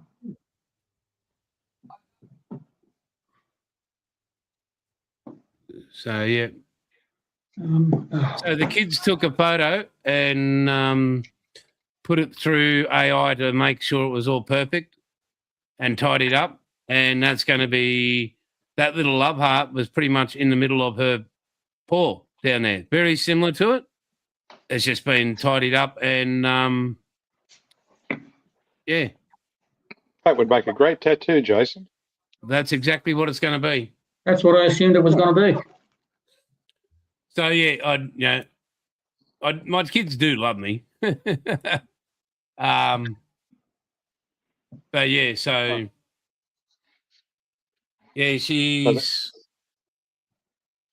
oh God, I miss her. oh yeah. I hear you, So- mate. I hear you. So your kids aren't like mine and waiting for me to shuffle off so they can have the cars? No, mate, no. And the beauty of it, mainly the grandkids are interested in models, so at least it'll head on to them. So Yeah. So yeah, I mean, I know I'm a bit of a clown and everything, but you pretty well all know me. But my heart runs deep for things I love, like you assholes. I mean, he's a very good. Jason, a little Lovely respect. people. That's a Mr. Asshole to you. Sorry, Mr. Asshole. Oh, are we talking Athol or asshole? As, No, I hear you. How are your other two doggies taking it? As I said, poor Harry, he's having a hard time because he spent pretty much the last 7 years with her. He's very he's out there looking around for her. Like he actually. So the order of food was Coda, Harry, then George. Now Harry used to sit and wait till Coda had her food, and now he's out there waiting. Like her bowl, he's waiting for hers to be filled before he'll eat his. Yeah, So, poor guy. yeah, it's Well, when my brother lost his cat, who had been with him for a number of years, he buried her in the backyard, and his other cat would go to the spot where she was, and she would just sit there and cry. And it took a while for her to get over that and not do it anymore. But yeah, she used to go there because they don't understand and they don't know why they're gone. So they're just really sad. So I've seen that a lot. It's just I the think- love and loyalty of animals. and like yesterday morning when Coda was laying there and Harry came up, so she's laying on the porch like this Yeah. with her head facing that way, and Harry's come up behind her and literally put his paw just gently. It was like almost human touch, where he gently placed his paw just behind her neck while she was laying down. Oh, that was killing me as well. I was like, and looking into his eyes, he was lost. So Well, we he all knew- are a little bit at the moment, knew- but He knew something was wrong. He knew something was wrong with the oh, he was. dogs. Yeah, he knew something was really wrong. And Oh yeah, dogs are like that. And same with cats. Same thing. and he actually came up after we'd done everything, and he could see me a bit distressed, and I could see him. But he came up and he almost hugged me like a dog. Like, Oh, yeah. what the hell? Yeah. Well, he's Like, say it's okay, Dad. He's looking for love and support, and he knows you need it too, because he knows you're Yeah, going through just- a hard time as well. The budgies and the ringneck didn't do much. Yeah. They went, but When I was out in Arizona to see my aunt at the recovery home she was at, they would bring in dogs for the Yeah. old folks to be able Yeah, to. pets therapy dogs. Yeah, therapy dogs to warm up to, and yeah. See, look, Paul just added. I still miss my dog. 12 years on. Yeah, I know. That's how it is. Paul. sorry, Con, sorry, plastic and bilge, but Bub went and bought yesterday, and there's a plaque that's getting engraved for her to go up the back there. So Oh, that's great. That's great. Good for you. Yeah, Con. Yeah, go to my dog's grave and still cry. Yeah, it is. It's I mean, the thing is, it's a crushing thing when you're a kid and a dog dies. It's just as crushing when you're an adult. well, she's made an appearance on this channel, and she's made an appearance on the other channel. Speaking of which, thank you everybody for tuning in on Wednesday night and helping me out there. Watching Yeah, this that was North quite Carolina. I mean, I think the real reason is you pricks just want to see me build a model. Yes, I You do. want- I want wanna to see you. You want to build see a a finisher model. It's like great moments in sport. Yeah. It's a rare You won't event, but believe- here we go. Won't believe it if we don't see it. Yeah. But I mean, yeah, you can see. I mean, I'm very anal when I do it, and I take my time. This is somebody else's model, not mine. I'm getting paid to be on my top game here, so even if it was just mine, I'd be still anal about it. But I have to be super anal on this.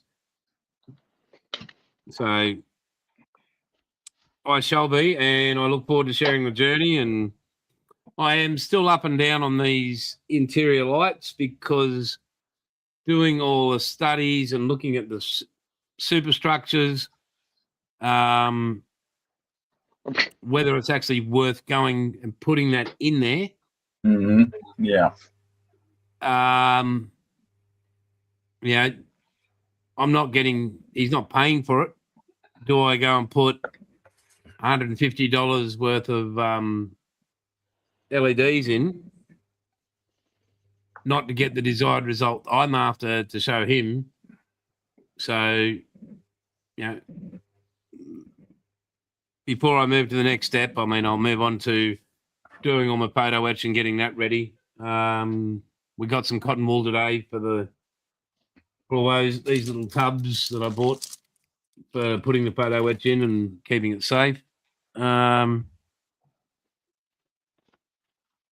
next is to get my glasses on and have a real close-up look at that seam, make sure it's perfect, and see what I need to sand.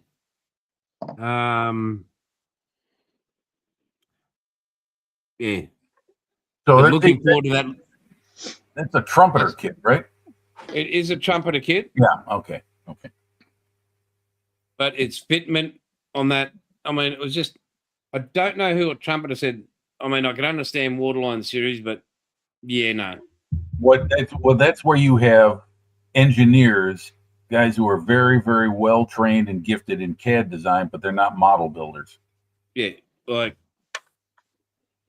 but that, I mean, running down there, I can still, like, there's a tiny little ledge there, so, but that little display is going to come in so Thought so. so wonderful. But I've eliminated most of the step.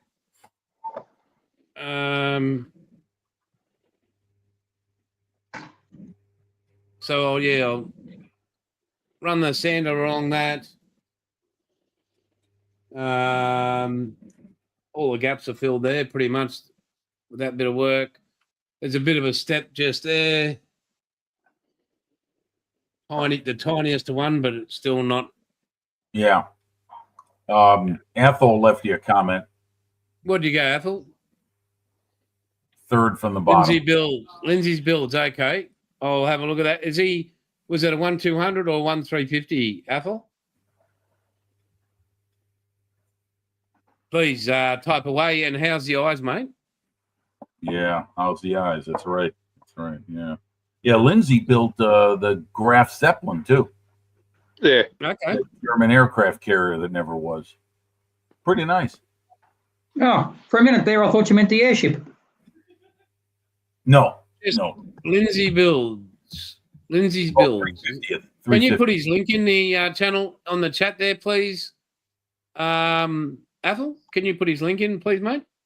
I don't think they can unless they're a moderator. They can't put links in. Okay. Just YouTube search Lindsay. Just YouTube. Type it in the top of your You have YouTube. to do that. Hang on. Calm your farm, young fella. Good Lord. It reminds me, I got to check mine and make sure I'm subscribed to him. You know, I don't know. I'm sure a lot of people experience this, and you two out there in chat land. You go to a channel you think you're subscribed to, and you're not anymore. Yeah. I don't like that. That's I don't know what the hell YouTube is doing. No one does. Yeah, Neither does YouTube. I think I'm subscribed to him already. There it is. Yes, I am subscribed. Okay. All right. Just wanted to make sure I was. Very good. He's got the floating dock there. Where's his videos? Yeah, he's doing the 1-350 floating dock at the moment. Yes, he is. So I am subscribed to him. He's got the Turpits there. Prince of Wales, the Hood. It's in there. Well, I must. Yeah, there must have been a while back. 2 years ago. I'm going back 2 years still. 3 years ago. Geez, how long ago to do this? Hang on. Whoop, West Virginia, Ark Royal. Come on, he's got to have more. Where is it? How many years ago, Ethel? Athel's just said the floating dock will carry the North Carolina. Ah. Well, that's no good to me. I need to know how long ago, how many years ago he did this. Because I'm searching here, I'm seeing the Graf Zeppelin. Yeah, that was the more recent one. Yeah, it's a year ago, that one. You watch Night Shift, don't you, Jim? Oh yeah. Have you seen that log truck that he's built recently? Oh my God. Yes, I did. And he Isn't that awesome? I tell you what, I know that I'm not the modeler Martin Kovac is, but I'll tell you, there are times when I watch him and there's a couple other modelers out there, and I'm thinking, do I really want? He's building it next, Jason. Oh, right. Geez, thanks, Ethel. Wow. I just went straight all through his, running through his bloody selection, and he's not there. I'm thinking, Ethel's on drugs. He's using his right eye still. Or he's trying to use his left. Bloody hell, you bullbed. Hey, thanks, Ethel. Appreciated that time wasting. Well done, Ethel. You mad bastard. Ethel, what are you doing, mate? Hell, mate. Seriously. Yeah. I'm going, well, Ethel said it's true, so it must be. Yeah. It's got to be here somewhere, right? Yeah. Can't wait for that left eye to kick in there again, Ethel. Geez, your dick will look twice as big. One thing I love about the Reagan instruction, folks. I'm not If that building worked, Jason, we'd all be doing it. I'm building a bridge. Stop squinting. But I don't know. Everybody seems pretty chilled and happy to stay on, are we, or not? Or do you want to keep going, or are you too tired, Jim? Or No, I got lots of coffee in me, so I'm going. I just taking a what break. about, from does the everybody in the chat want to keep on kicking on?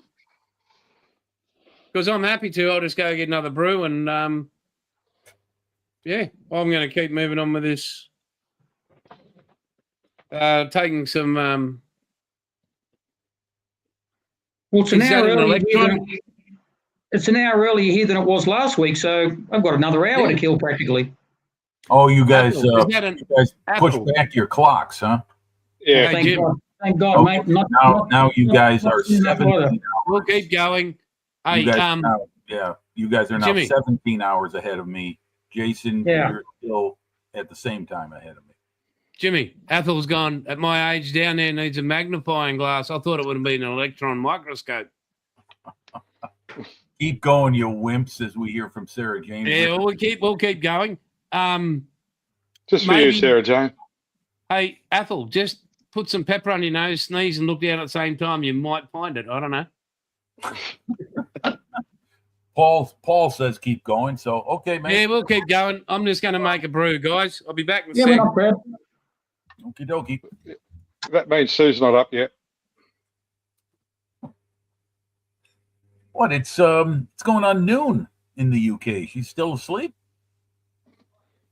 The only time Monkey gets anything done. Hang on, did I just say that out loud? I think you did, Oh, okay. and it's been recorded and will be used against you in a court of law. That's all right. Sue's in the UK. Good job. That's right. But don't mention the Lancaster. Isn't Don't. that right, Bilge? Don't mention the war. What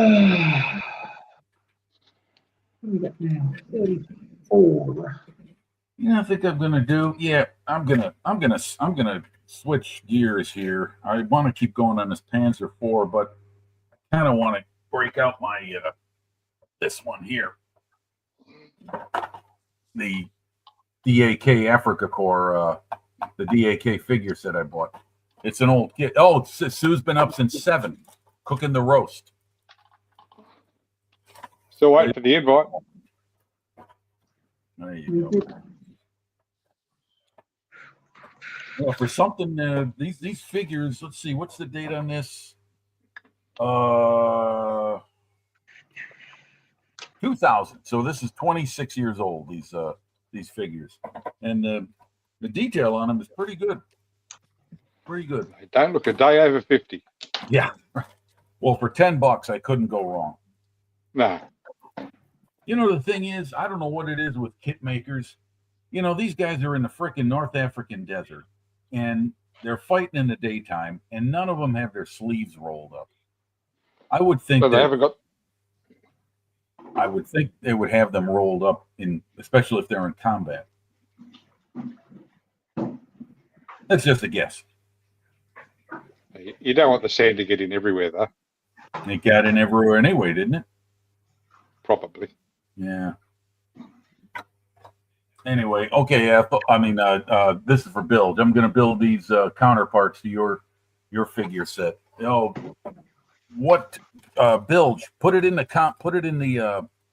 comments. What kit maker is it? A Dragon kit? And what's the kit number? I want to trace it down and see if I can find it, because I do want some British and some Commonwealth figures for the North Africa. Yeah, the Desert Rats.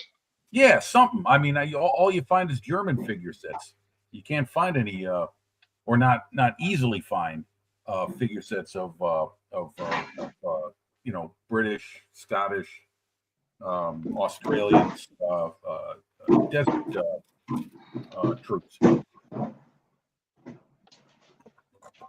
So yeah, see, let me know what you got, because I want to trace them. I want to track them down, Bill. Maybe I can still find them somewhere that I can order them.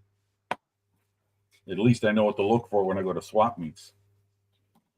Because that's where I buy a lot of my Dragon stuff, folks. A lot of my Dragon kits I bought at swap meets, because people move on from them faster than other models. Maybe they think they're too detailed and don't want to try it, but I've bought a lot of good mint condition Dragon model kits for $20, $30.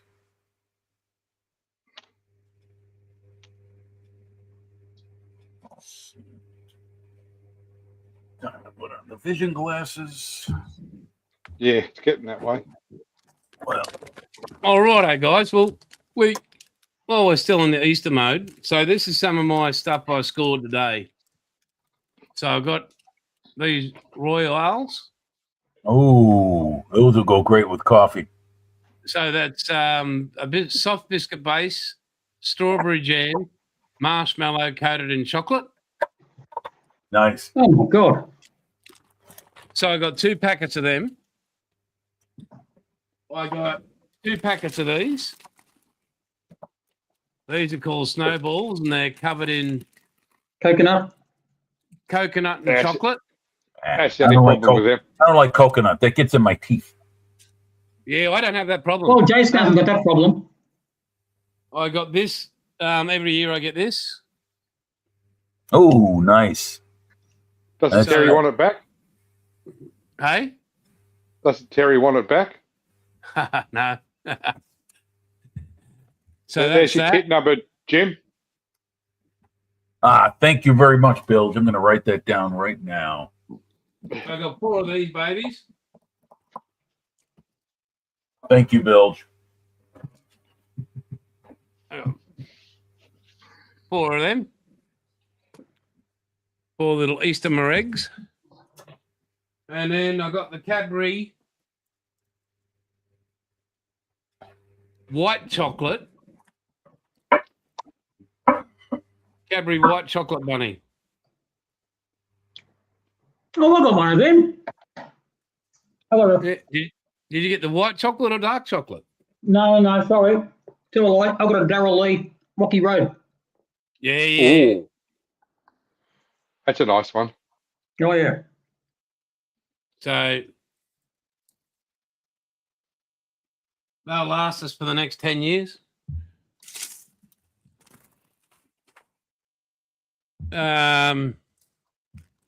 Beautiful. Excellent. Thank you, Bilge. 2 bites after you say, I think you're an amateur, mate. I can put one of them in my mouth and he's gone. Yeah, I got this for Easter, Jason. Let me bring it up. A radiator. That's the gift that keeps on giving.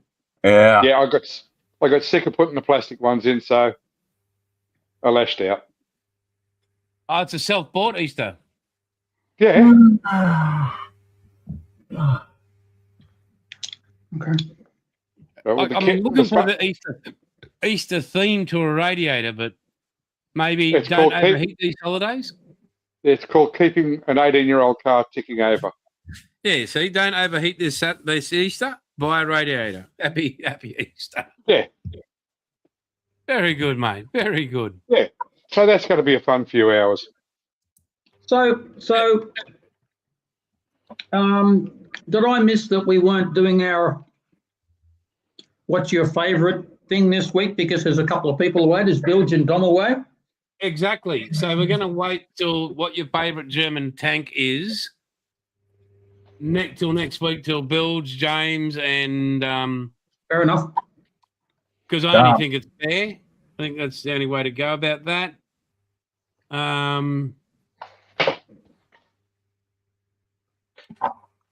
Yeah, I just think it's the correct thing to do. You know, these young people, you know, they've got busy lives, and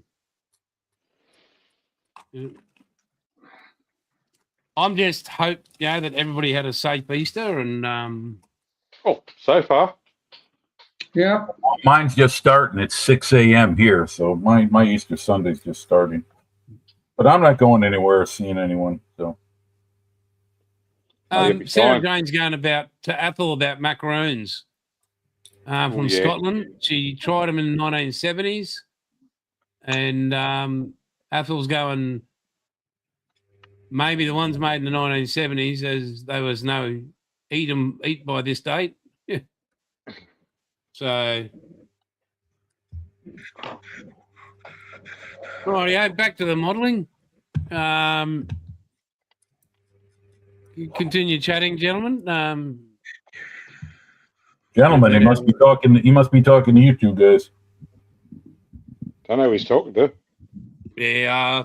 Sometimes I misrepresent my friends. You know, like That's right. okay, Yeah. I'll get back to it. Let's go. Don't let Okay, that ask what. happen again, mate. Don't let that False happen. representation.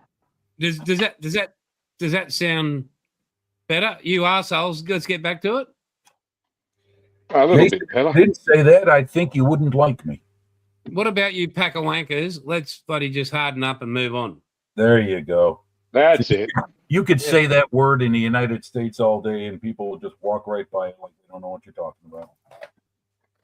At least you know what it is, Jimmy. Oh yeah, I do. Yeah, them is fighting words. Yeah. You're educated. Well, actually, finest- Jimmy. The finest rectify, education public school can buy. So Oh, by just the to let way, you know, that's Jimmy, another that's thing. actually not offensive in Australia. What's that? A Public term of school? endearment. Wanker. Oh, wanker. Oh, okay. Like most Australians wouldn't go, he called me a wanker, I'm going to punch him out. No, it'd be just like, you'd reply, you fucking dickhead. Yeah, like we wouldn't, nobody just lose their shit. Or you Yeah, who old you calling bastard. a wanker? Who you calling a wanker? You tosser? Yeah. What's a tosser? Wanker. Ah, okay. Yeah. Yeah, like, Being it's Australian, very hard to offend. No, Bilge, you can't answer now. You're going to do it when you're present with everybody. So we, you know, Yeah, you gotta wait till all contestants are present and accounted yeah, for. present and accounted for.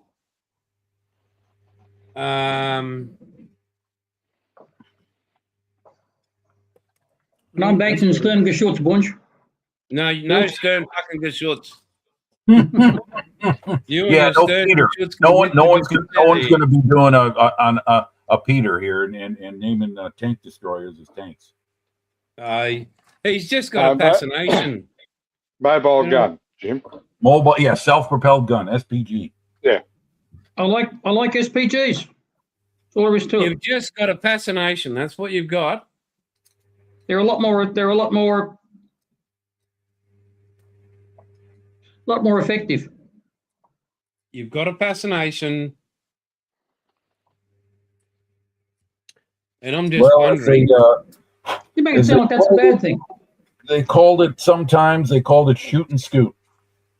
Yeah.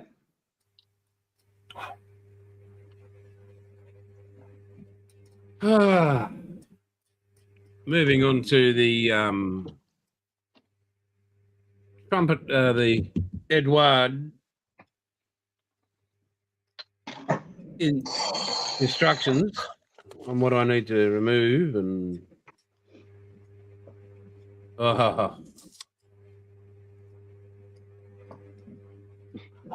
Well, Bill just getting back under his deck plates. very good, young man. Thank you very much. Appreciate that. Okay, under your deck plates you go, mate. All right. Don't forget to turn the light off. Yeah. So is there Jason, is there some kind of catchphrase or maybe a few words you would say to a fellow Navy man and they would recognize you as a fellow Navy man immediately? Yeah, you'd say, "Hey, going, passer."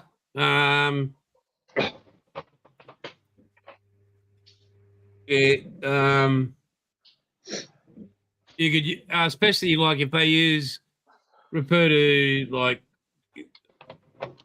if you're going to bed or something, you're going to rack up or get in the cot or you go scran. You don't really talk nautical. Like that's not. You only really talk nautical when you're on board. Right. You don't go around singing sea shanties or anything. No, we never. Yeah. But you just like Bilge can talk and I'll understand. If Right. he was talking in Navy terminology, I can understand what he's saying. Right. I get you. Okay. Yeah. But you know, when you're on a ship,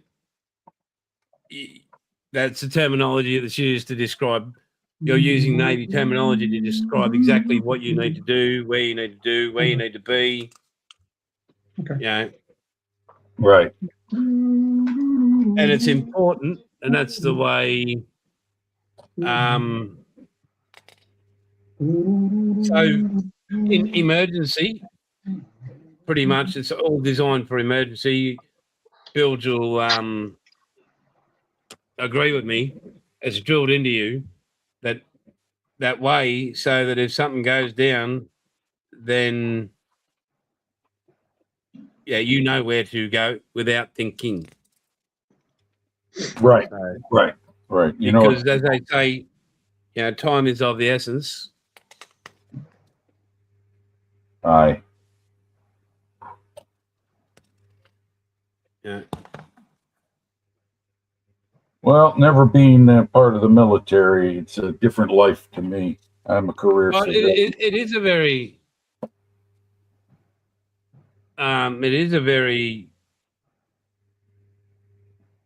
I'm not sure about US Navy, I mean international navies, but the Australian Navy, mate, I was never a muppet. You know that. Yeah, I was at Watson. That's all I can say. No muppets there. You tell me where a muppet ever went to Watson unless I was sent there. So a muppet is what's a nickname for a naval apprentice. So Wow. whatever trade they're doing in the Royal Australian Navy, they're a muppet. So muppet is an anagram for most useless pricks, pusses ever trained. Because they're all around 16 years of age. Doesn't sound very complimentary. Well, it's not, because like the only time they'd put a condom on would be on their freaking head. And most of them join, and they rock up at Cerberus or something, and they think they've been in the Navy for 50 years, like they're an old hand. And yeah, it just sort of you just want to. You've heard of the term buried at sea? Yeah. That's what you wanted to take them. These are the people that know about have no idea what a golden rivet is, and you want to take them down to the docks and put them shipside and say, hey, down there's the golden rivet. So do you know what a golden rivet is, Jim? No, I don't. You know what the hull of a ship is, don't you, Jim? Yes, I do. You know that ships are riveted back in the day. Yes. Rightio. Well, when you're new to the Royal Australian Navy, and you're doing training and all that sort of stuff, you're all keen to see your first ship, and you'll be taken down the docks. And you're told this big story about how every Australian warship, before it's launched, a pure 24-karat golden rivet is installed right down below at the bow, about 2 feet under the waterline. Now, what'll happen is you'll get a muppet or a new sailor, a recruit, and they will lean over the edge of the dock after racing up to the bow and look over the dock, at which point that one or two or three individuals who are really believing what they're being told at a super gullible level will be then pushed 25 foot over the edge of the dock into the water so they can get a closer look to see if they can find the so-called golden rivet, which never existed in the first place. Sounds like a college hazing routine. Well, it's not really a hazing; it's more of culling the stupid. So Let me stop you right there. I'll ask you one question. So if you are dealing with a group of Muppets, are there some inevitably who are going to understand that they're being totally bullshitted and say, yeah, thanks anyway, mate. I don't need the Golden River. I'd like to say yes, but no. They're like They become moths officers. to a light. They all just gather round. Very good, Paul. Very good. They're moths to a light. They just gather round and, it's, oh, really? And, oh, ooh. Now, these Muppets, are they officer candidates? Are they like No, these are apprentices. Okay. So they might be an apprentice boilermaker.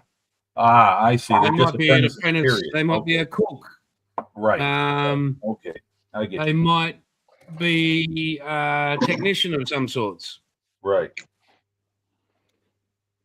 But all of them are as useful as tits on a bull. Sounds like you're explaining me in the stream, Dad. Oh, not just yet, mate. I could go. I haven't got 2 or 3 hours to keep going. Jake's just popped in and said hello. Hello, Jake. All right, Jake. Hang on, Jake. Pop your head in, mate. Hang on, I'll just change cameras. Get ready to see Jake. There he is. Good evening, gentlemen. Oh. Nothing's improved. Hey, Hello, man, Jake. Happy Easter it's to a you. golf game going.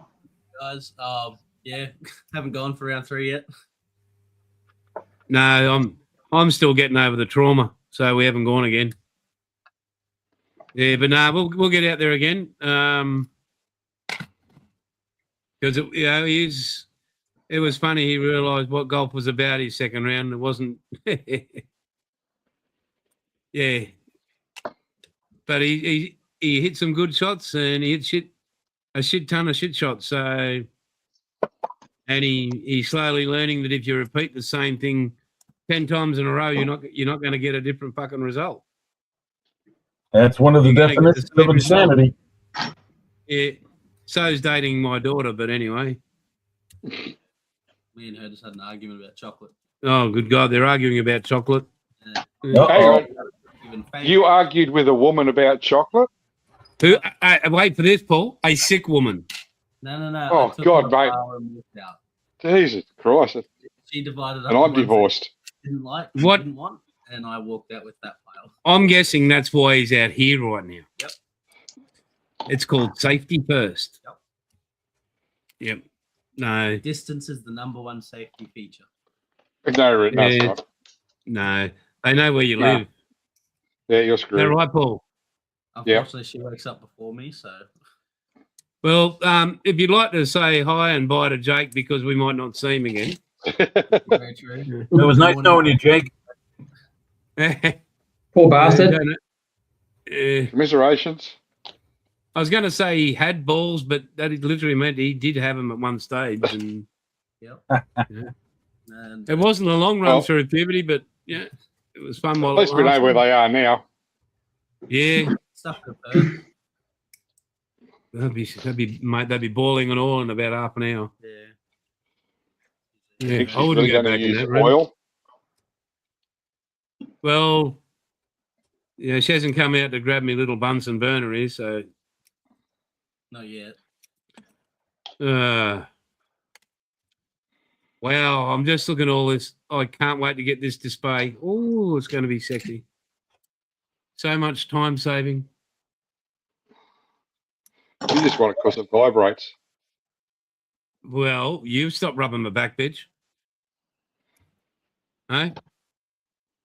What Hey, happened what? to you? Where'd you leave? You just left me high and dry, didn't you? Yeah. Yeah. Oh, wrong Yeah, box. excuses. Did you sweat coming off him? You didn't have to pull Comments. it What out. we've got in the comments. Twisted indeed, just wrong. Well, Tiger Woods could be out of action as he was done for drunk driving second time, so keep practicing, son. Yeah. Sarah Jane, is there a law about showing kids golf? That's cruelty. There should be. Yeah, so no, he'll get there eventually. It's just understanding that, yeah, I think the main lesson is if you try the same thing 10 times in a row and it doesn't work, you're going to get the same result. So 10 times in a row. That's true. yeah. So clearly something has to change. And if you listen to the old bastard, and which He's about to hit me with a fucking 7-iron on the shin. I was going to like take him out, I showed him, stood there, put him in position. The little bastard hit it so far down and straight. I thought, well, I'm not bringing him anymore. But when he listened, good golfer. When he used his 21-year-old brain, no idea. I become what was being explained before of a Muppet. Yep. And I nearly copped a hybrid for it. I ended up I just showed him and I said, right, mate, all yours now. I've showed you and showed you and showed you. And then his brain didn't register that I'd showed him. But it's okay. I'm happy to take him out anytime. All right. Well, there you go. I mean, that's what golf is. It's practice, practice, practice. It certainly is. Yep. Kind of like life itself. Yeah. That's why I like watching professional golf, because you see guys who are the best in the world at their craft, and they're struggling to get the even par on a course like the PGA Tour. I mean, I love the Masters, I think. And I love the course. I learned something today about the Masters. They sell $1 million US per hour in merchandise. Oh yeah, I wouldn't doubt it. I wouldn't doubt it at all. Free or something? No, All you just gotta $1 say million is an hour words. All you gotta US. say is Masters, and you're going to have a lot of people turn like a dog being told there's food. But you know what the funny thing is? They have the cheapest food in America. What's that? But the Prices Masters, are still the same. You can go and get the same, like a sandwich or for the $2 or something. They're famous sandwiches. I didn't think they would be. I didn't think anything was affordable at the Masters. No, you will like the broadcasters. They're not fans of golf. They're patrons. What's the difference? Well, because Augusta counts every person that turns up as a guest of the club. Oh, I see. Okay. But learning about how the course is manicured, like even the azaleas, there's hot packs put on them or whatever to make them bloom the right color at that, like this time of year, because they're not supposed to bloom this time of year, but they engineer it so they do. Okay. Thank you, Terry. well, that just means just got to throw a bit of potash on them. No, Like, I they've used got to be able to do these- that. I used to be able to time a floral display for whatever time of the year I wanted. You just got to. There's just but it's various not a things you golf can do. course, to them. Well, what's it got to do where it's a golf course or not? Well, I'm guessing Augusta is a bit bigger than your, Yeah, but Like if the you know what county. you're doing, it's still the same principle. and there's 20,000 people that work there for the week. Couldn't agree more, Sarah Jane. Well, it takes you longer than that to plan having a floral display. It takes you weeks to be able to prepare for that, to get the plants ready for that. So it's not just how many people you got there a week before. You got to. Oh no, that's just the employees a week. Donuts on the like- 7th green. For the year, it's ridiculous. Like the whole 51 weeks before that is spent preparing for the next year's master. But anyway, enough of golf. Sarah Jane and Paul are falling asleep. So Sarah Jane, think that might be a coincidence? Does that mean he doesn't owe you any more Malibu? No, I've still got a long way to go for that. Oh, righto. Young Jake actually asked if he could do a model during the week. Ooh. Sure. Jason, you got plenty of models to offer him. So Only through the week. How long does he Yeah. think it takes? No, I've got to clean up the other bench for him, and I'll give him said opportunity to make a model. But sure, sounds good. Come on, join in the fun, Jake. Yeah. the heck? come join the insanity. What could Someone- possibly go wrong? I mean, heck, if you're willing to play golf, then you can build a model. Well, I've built a model before. Okay. Yeah. He was assisted I was very much assisted. because he kept eating the glue. Yeah, my bad. Yeah, they Wait a did. minute. These days. Wait a minute. What kind of, wait. Hold on. Back up there for a second. What kind of glue? Thank you, Apple. Anything that sticks, really.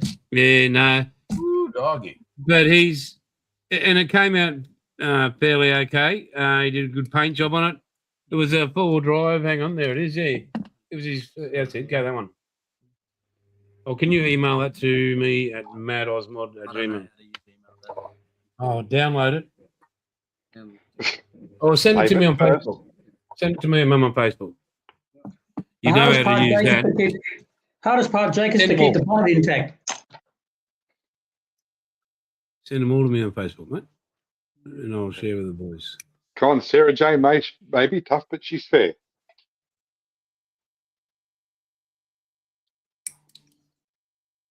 Did have a certain franchise of kits behind me at the time.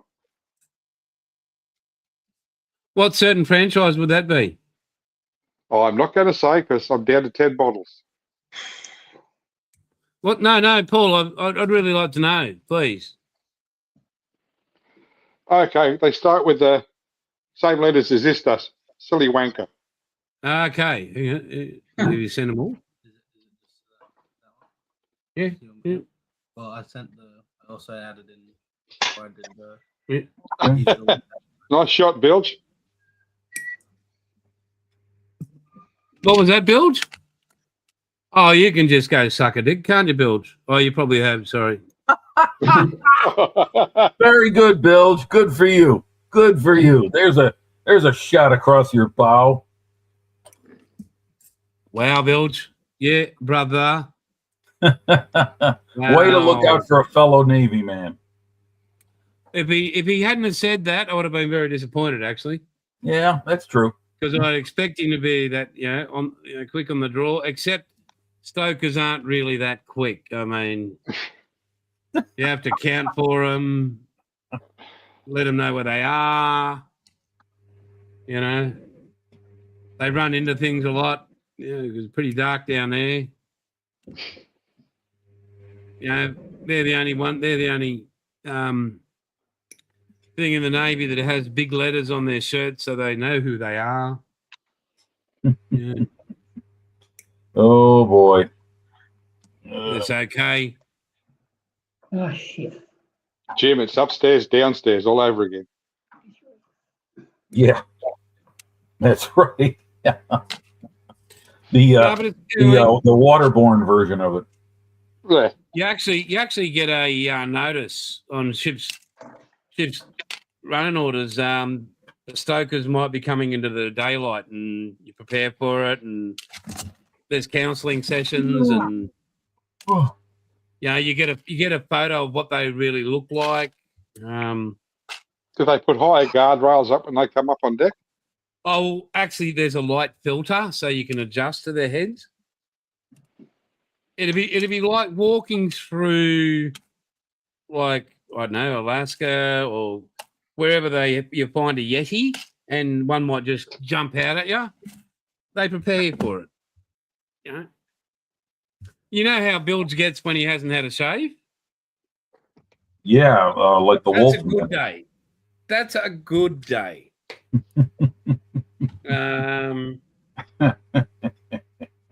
I'm just going to bring up. Hang on, let me go. Facebook. Kick that over here, guys. Okay.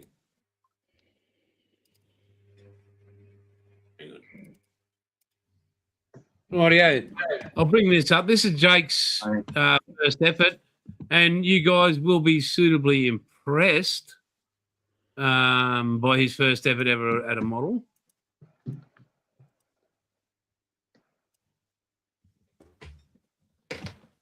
Ah, there we go.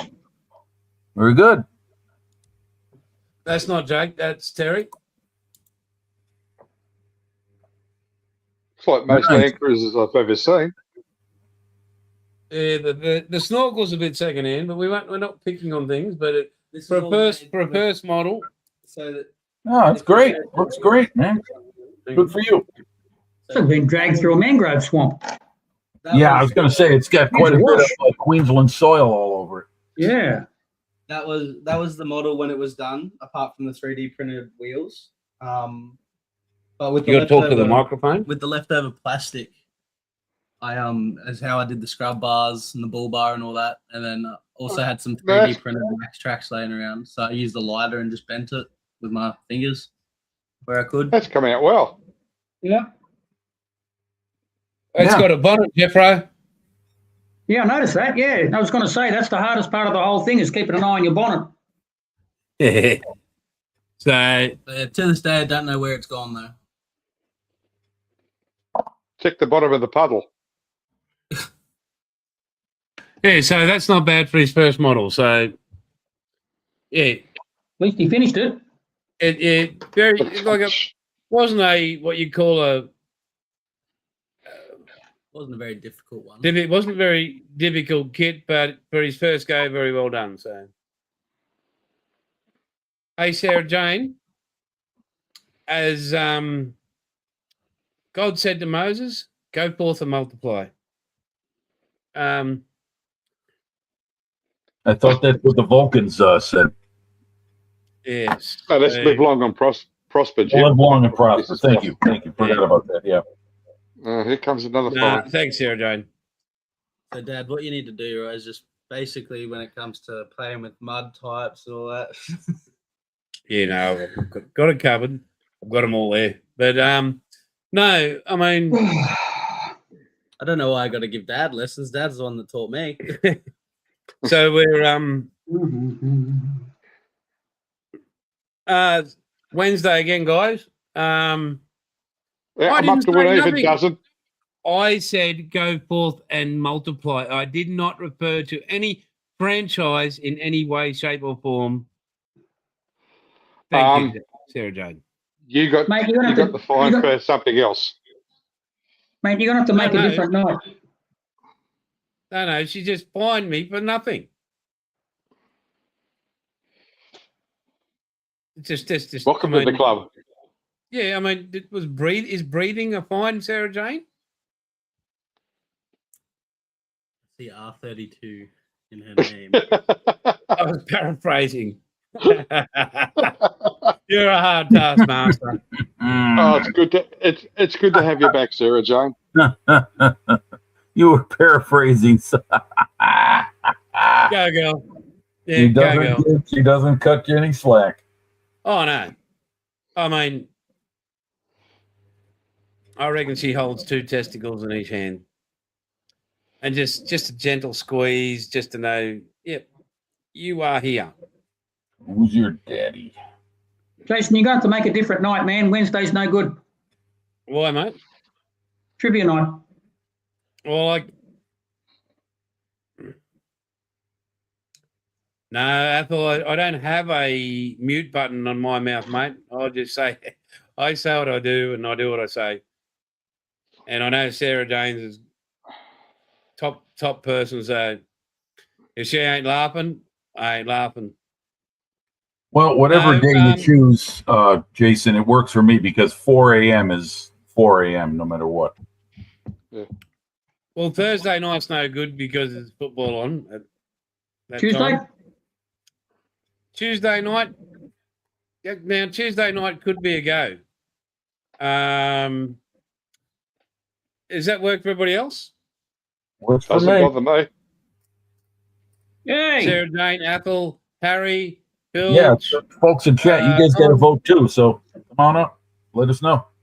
because Hey, I'd Jim, I really, guess that makes me an influencer. That's right. There you go. You're an influencer. no, it just makes you appreciate it, brother. I do Makes you appreciate that. it. I do. But I'd like to thank everybody that turned up last Wednesday night. Really do appreciate it. So yeah, hopefully I've got the Oh, crap. Yeah, I'm sorry to hear that, Terry. yeah, sorry, Harry. So it'll be 7 p.m. on a Wednesday Oh, night. bugger, Harry. What time did you jump in, Harry?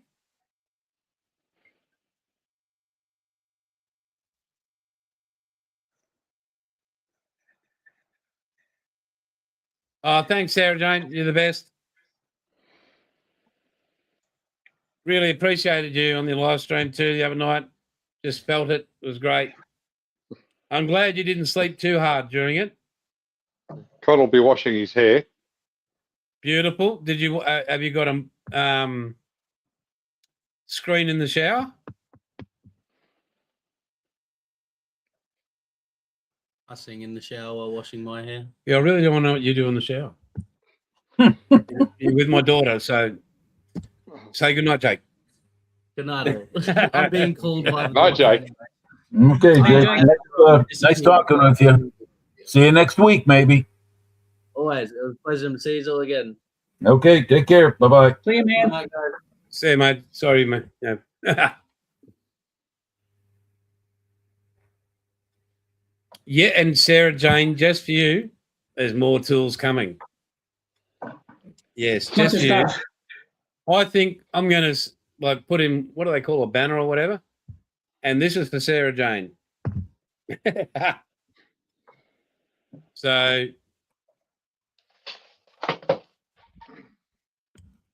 but other than that, again, crap, not just for you, Sarah Jane. Just for you. No, truly, you hit that keyboard. It's good. Feel I love. think a forehead must have hit it. There's this canteen out there. Everybody needs a little bit of negativity in their life, and Sarah Jane's that ray of sunshine that has a cloud in it. Does anybody else ever get knackered by applying decals? Yes. Yes. I only do parts. I only do bits and pieces at a time. I'll start with one segment of stuff. Yeah. Let's see. Wait a minute. Let's see that again, Jeffro. Hang on, mate. Let's go big screen. Yeah. That's my griping. I've just got cockpit and weathering. There's not really that many decals left on it. I just got to do the ones under the wing, and that's about it. All right. Yeah. Didn't take that long. Yes, seeing it's a Tiger Meat aircraft, Jeffro, I wouldn't weather it too much. Yeah, I don't think you. No, this one's going to be pretty clean. I'm not going to do too much to it. Just a little bit of stuff here and there, a little bit of just some wash here and there, and that's about it. I'm not going to do much to it. Mainly just the usual stains and leaks underneath it. The thing would be clean for the Tiger Meat. I usually just do a wash through the undercarriage and just through the exposed bits and in the exposed bays and stuff like that. And there won't be much else. Yeah. So, I've got to do all the missiles, and yet that Sheck Air Force, this one, not a bad decal sheet really. They're a little brittle though. That's a Kitty Hawk kit. Yeah, I buggered up the base of the first Tiger Meat decal on the tail. It's just, you try to move it across next minute. Oh my God. And I haven't got a good record with split decals, but it's all right. Coming along. I've kind of got a problem with, I've really so badly got to buy a new display cabinet because I'm just running out of room, and it's getting to the stage where I've got to put them where they're just going to attract dust, and I've got to get another display cabinet to put them in because I've got nowhere else to put them. Yeah, I hear you. I'm running out of room in mine. It's part of the reason I'm building this, and I'm not building a big 35 because there's just Sukhoi Su-35. Yeah, They just, it's big. Yeah, that's a big model. Even in 72nd scale, that's a big model. yeah. And I just haven't got the room at the moment, so. Well, Anyway, Apple's having a go. Apple's gone. He's Okay, gone. Apple, take care, balls to buddy. the wall. No, he's not Look at gone. He's Apple. said. Oh, okay. Sorry. Well, you got to be a Apple's little got bit balls to the to be wall. part of this. Just in case you missed it. decals are fine. I kind of like applying decals. It's just when the ones on, like the service ones on aircraft, they're just so tiny. And then you get them, out, and you get them on the tweezers, and you lose the bloody things, and you think, oh, I've lost that one, and you got to get another one. So I think Bilge has given us the real reason why he hasn't turned up.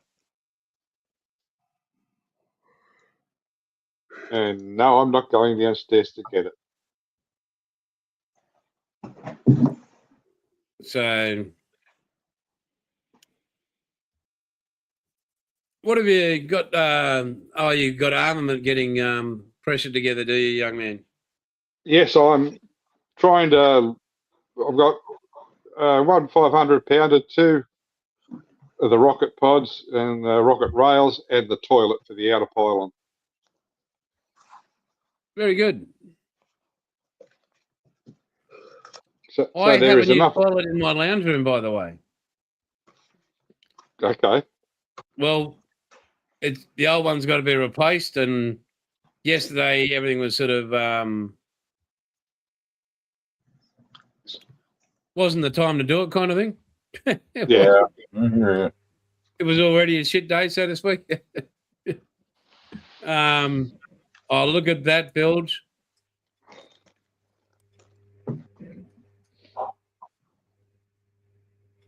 You're being very honourable. So, again, I will reschedule to Tuesday night, 7 o'clock. I am going to try and make each live stream about 2 hours. You mean the box reviews? No, on the his build video. Yeah, the build video on the North Carolina. Oh, okay. Right. Okay. Well, as long as it's interesting. I mean, if you get hung up on something, just edit it down. Yeah, well, you can't. I don't want to edit. I want people to see it being done live, and whatever I've done during. I see. Whatever I've done during that time. After that, well, I'm not going to record it or anything like that unless I think I'd like to. But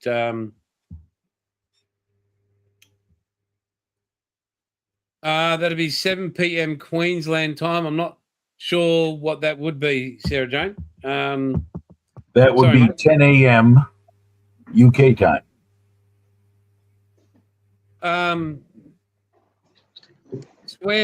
Square bucket. Yeah, I found that funny because when it comes, unless it's a Revell kit or an AMT, but photo etch, I don't lose my shit, because if I lose my shit, then the situation gets worse, and it doesn't. I've never been a lose my shit kind of guy in modelling, unless it's just a ridiculous shithouse, poorly made product, and I'm having to work my ass to try and. But photo etch, no. Photo etch, I take. It's like surgery to me. I just take time, and thank you, Sarah Jane. Appreciate that. You will be missed. But I understand. I understand that sex change surgery takes a long time to heal. Sarah Jane, I could hear you right now heckling someone in a stand-up comedy club. Oh, Sarah Jane would destroy people. I died on stage she's waiting for me to bite, and I'm not going to bite. You normally do. Insulted? No. Am I offended? No. Yeah, no. No. Good try, but appreciate it. Got the feels. And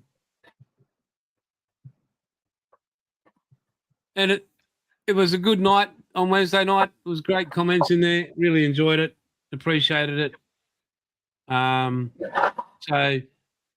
yeah. Well, we're hitting 2 hours and 45 minutes, folks. I'm thinking, unless you guys have got some more you want to go on with, it could be a wrap.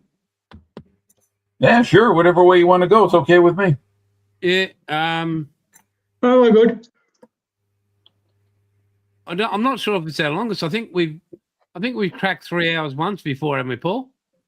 I think so. believe so, yes. But in future, like when we get the other boys on, if we want to crack on, just say, hey, let me know. But again, I'll finally say one final time, thank you to everybody in chat. Thank you to Paul, to Jim.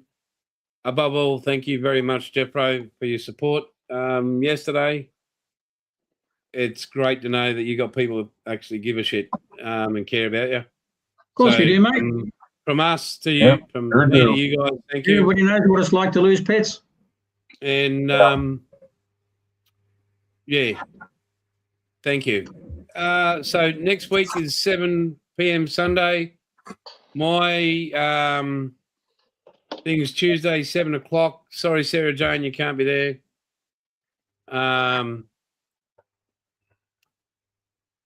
And Oh, thank you, Sarah. That's nice. yeah, isn't that beautiful? Yeah, see, that's karma, see? How do we all feel about that? That Sarah Jane's given 2 house points to Jeffro. What about Jim? Fair enough. What about Jim? Golf clap. Yeah? Golf clap. Sarah Jane, Jim actually said his condolences prior. He just didn't. I wasn't able to get him on the phone from Australia, and you know, Paul was there in spirit. But anyway, guys and girls, I would again thank you so much. Thank you to everybody in the chat for being here tonight. We really appreciate you. Again, if you can like, that'd be great. If you don't feel like clicking a button, all good. Huzzah, Jeff. Huzzah, Ethel. Huzzah. He is amazing, Sarah Jane, a great mate, a super mate. It's a shame we live so far away from each other, Sarah Jane. Like, what is it, 13 hours? Thank God for the internet. Yeah. But I mean, what do we call each other just about every day that ends in Y? Yeah, most days. Yeah. But, He plays golf. He plays golf on, what is it, Tuesday, Thursday, and Saturday, and I play golf on Monday, Wednesday, and Friday. And so he's always ringing me up to see how my game went, and then he's ringing me up to tell me how his game went. Right, later, Bilge. And Bilge, thank you, brother. Bilge. Thank you very, very much. Okay, see you, Bilge. Take care, mate. We'll see you next Sunday, eh? Take care. Have a great week. See you, Again, Bilge. everybody, thank you for spending time with us, and we will talk to you guys next week. Take care, guys. No, Bye, everyone. Huzzah. Take care.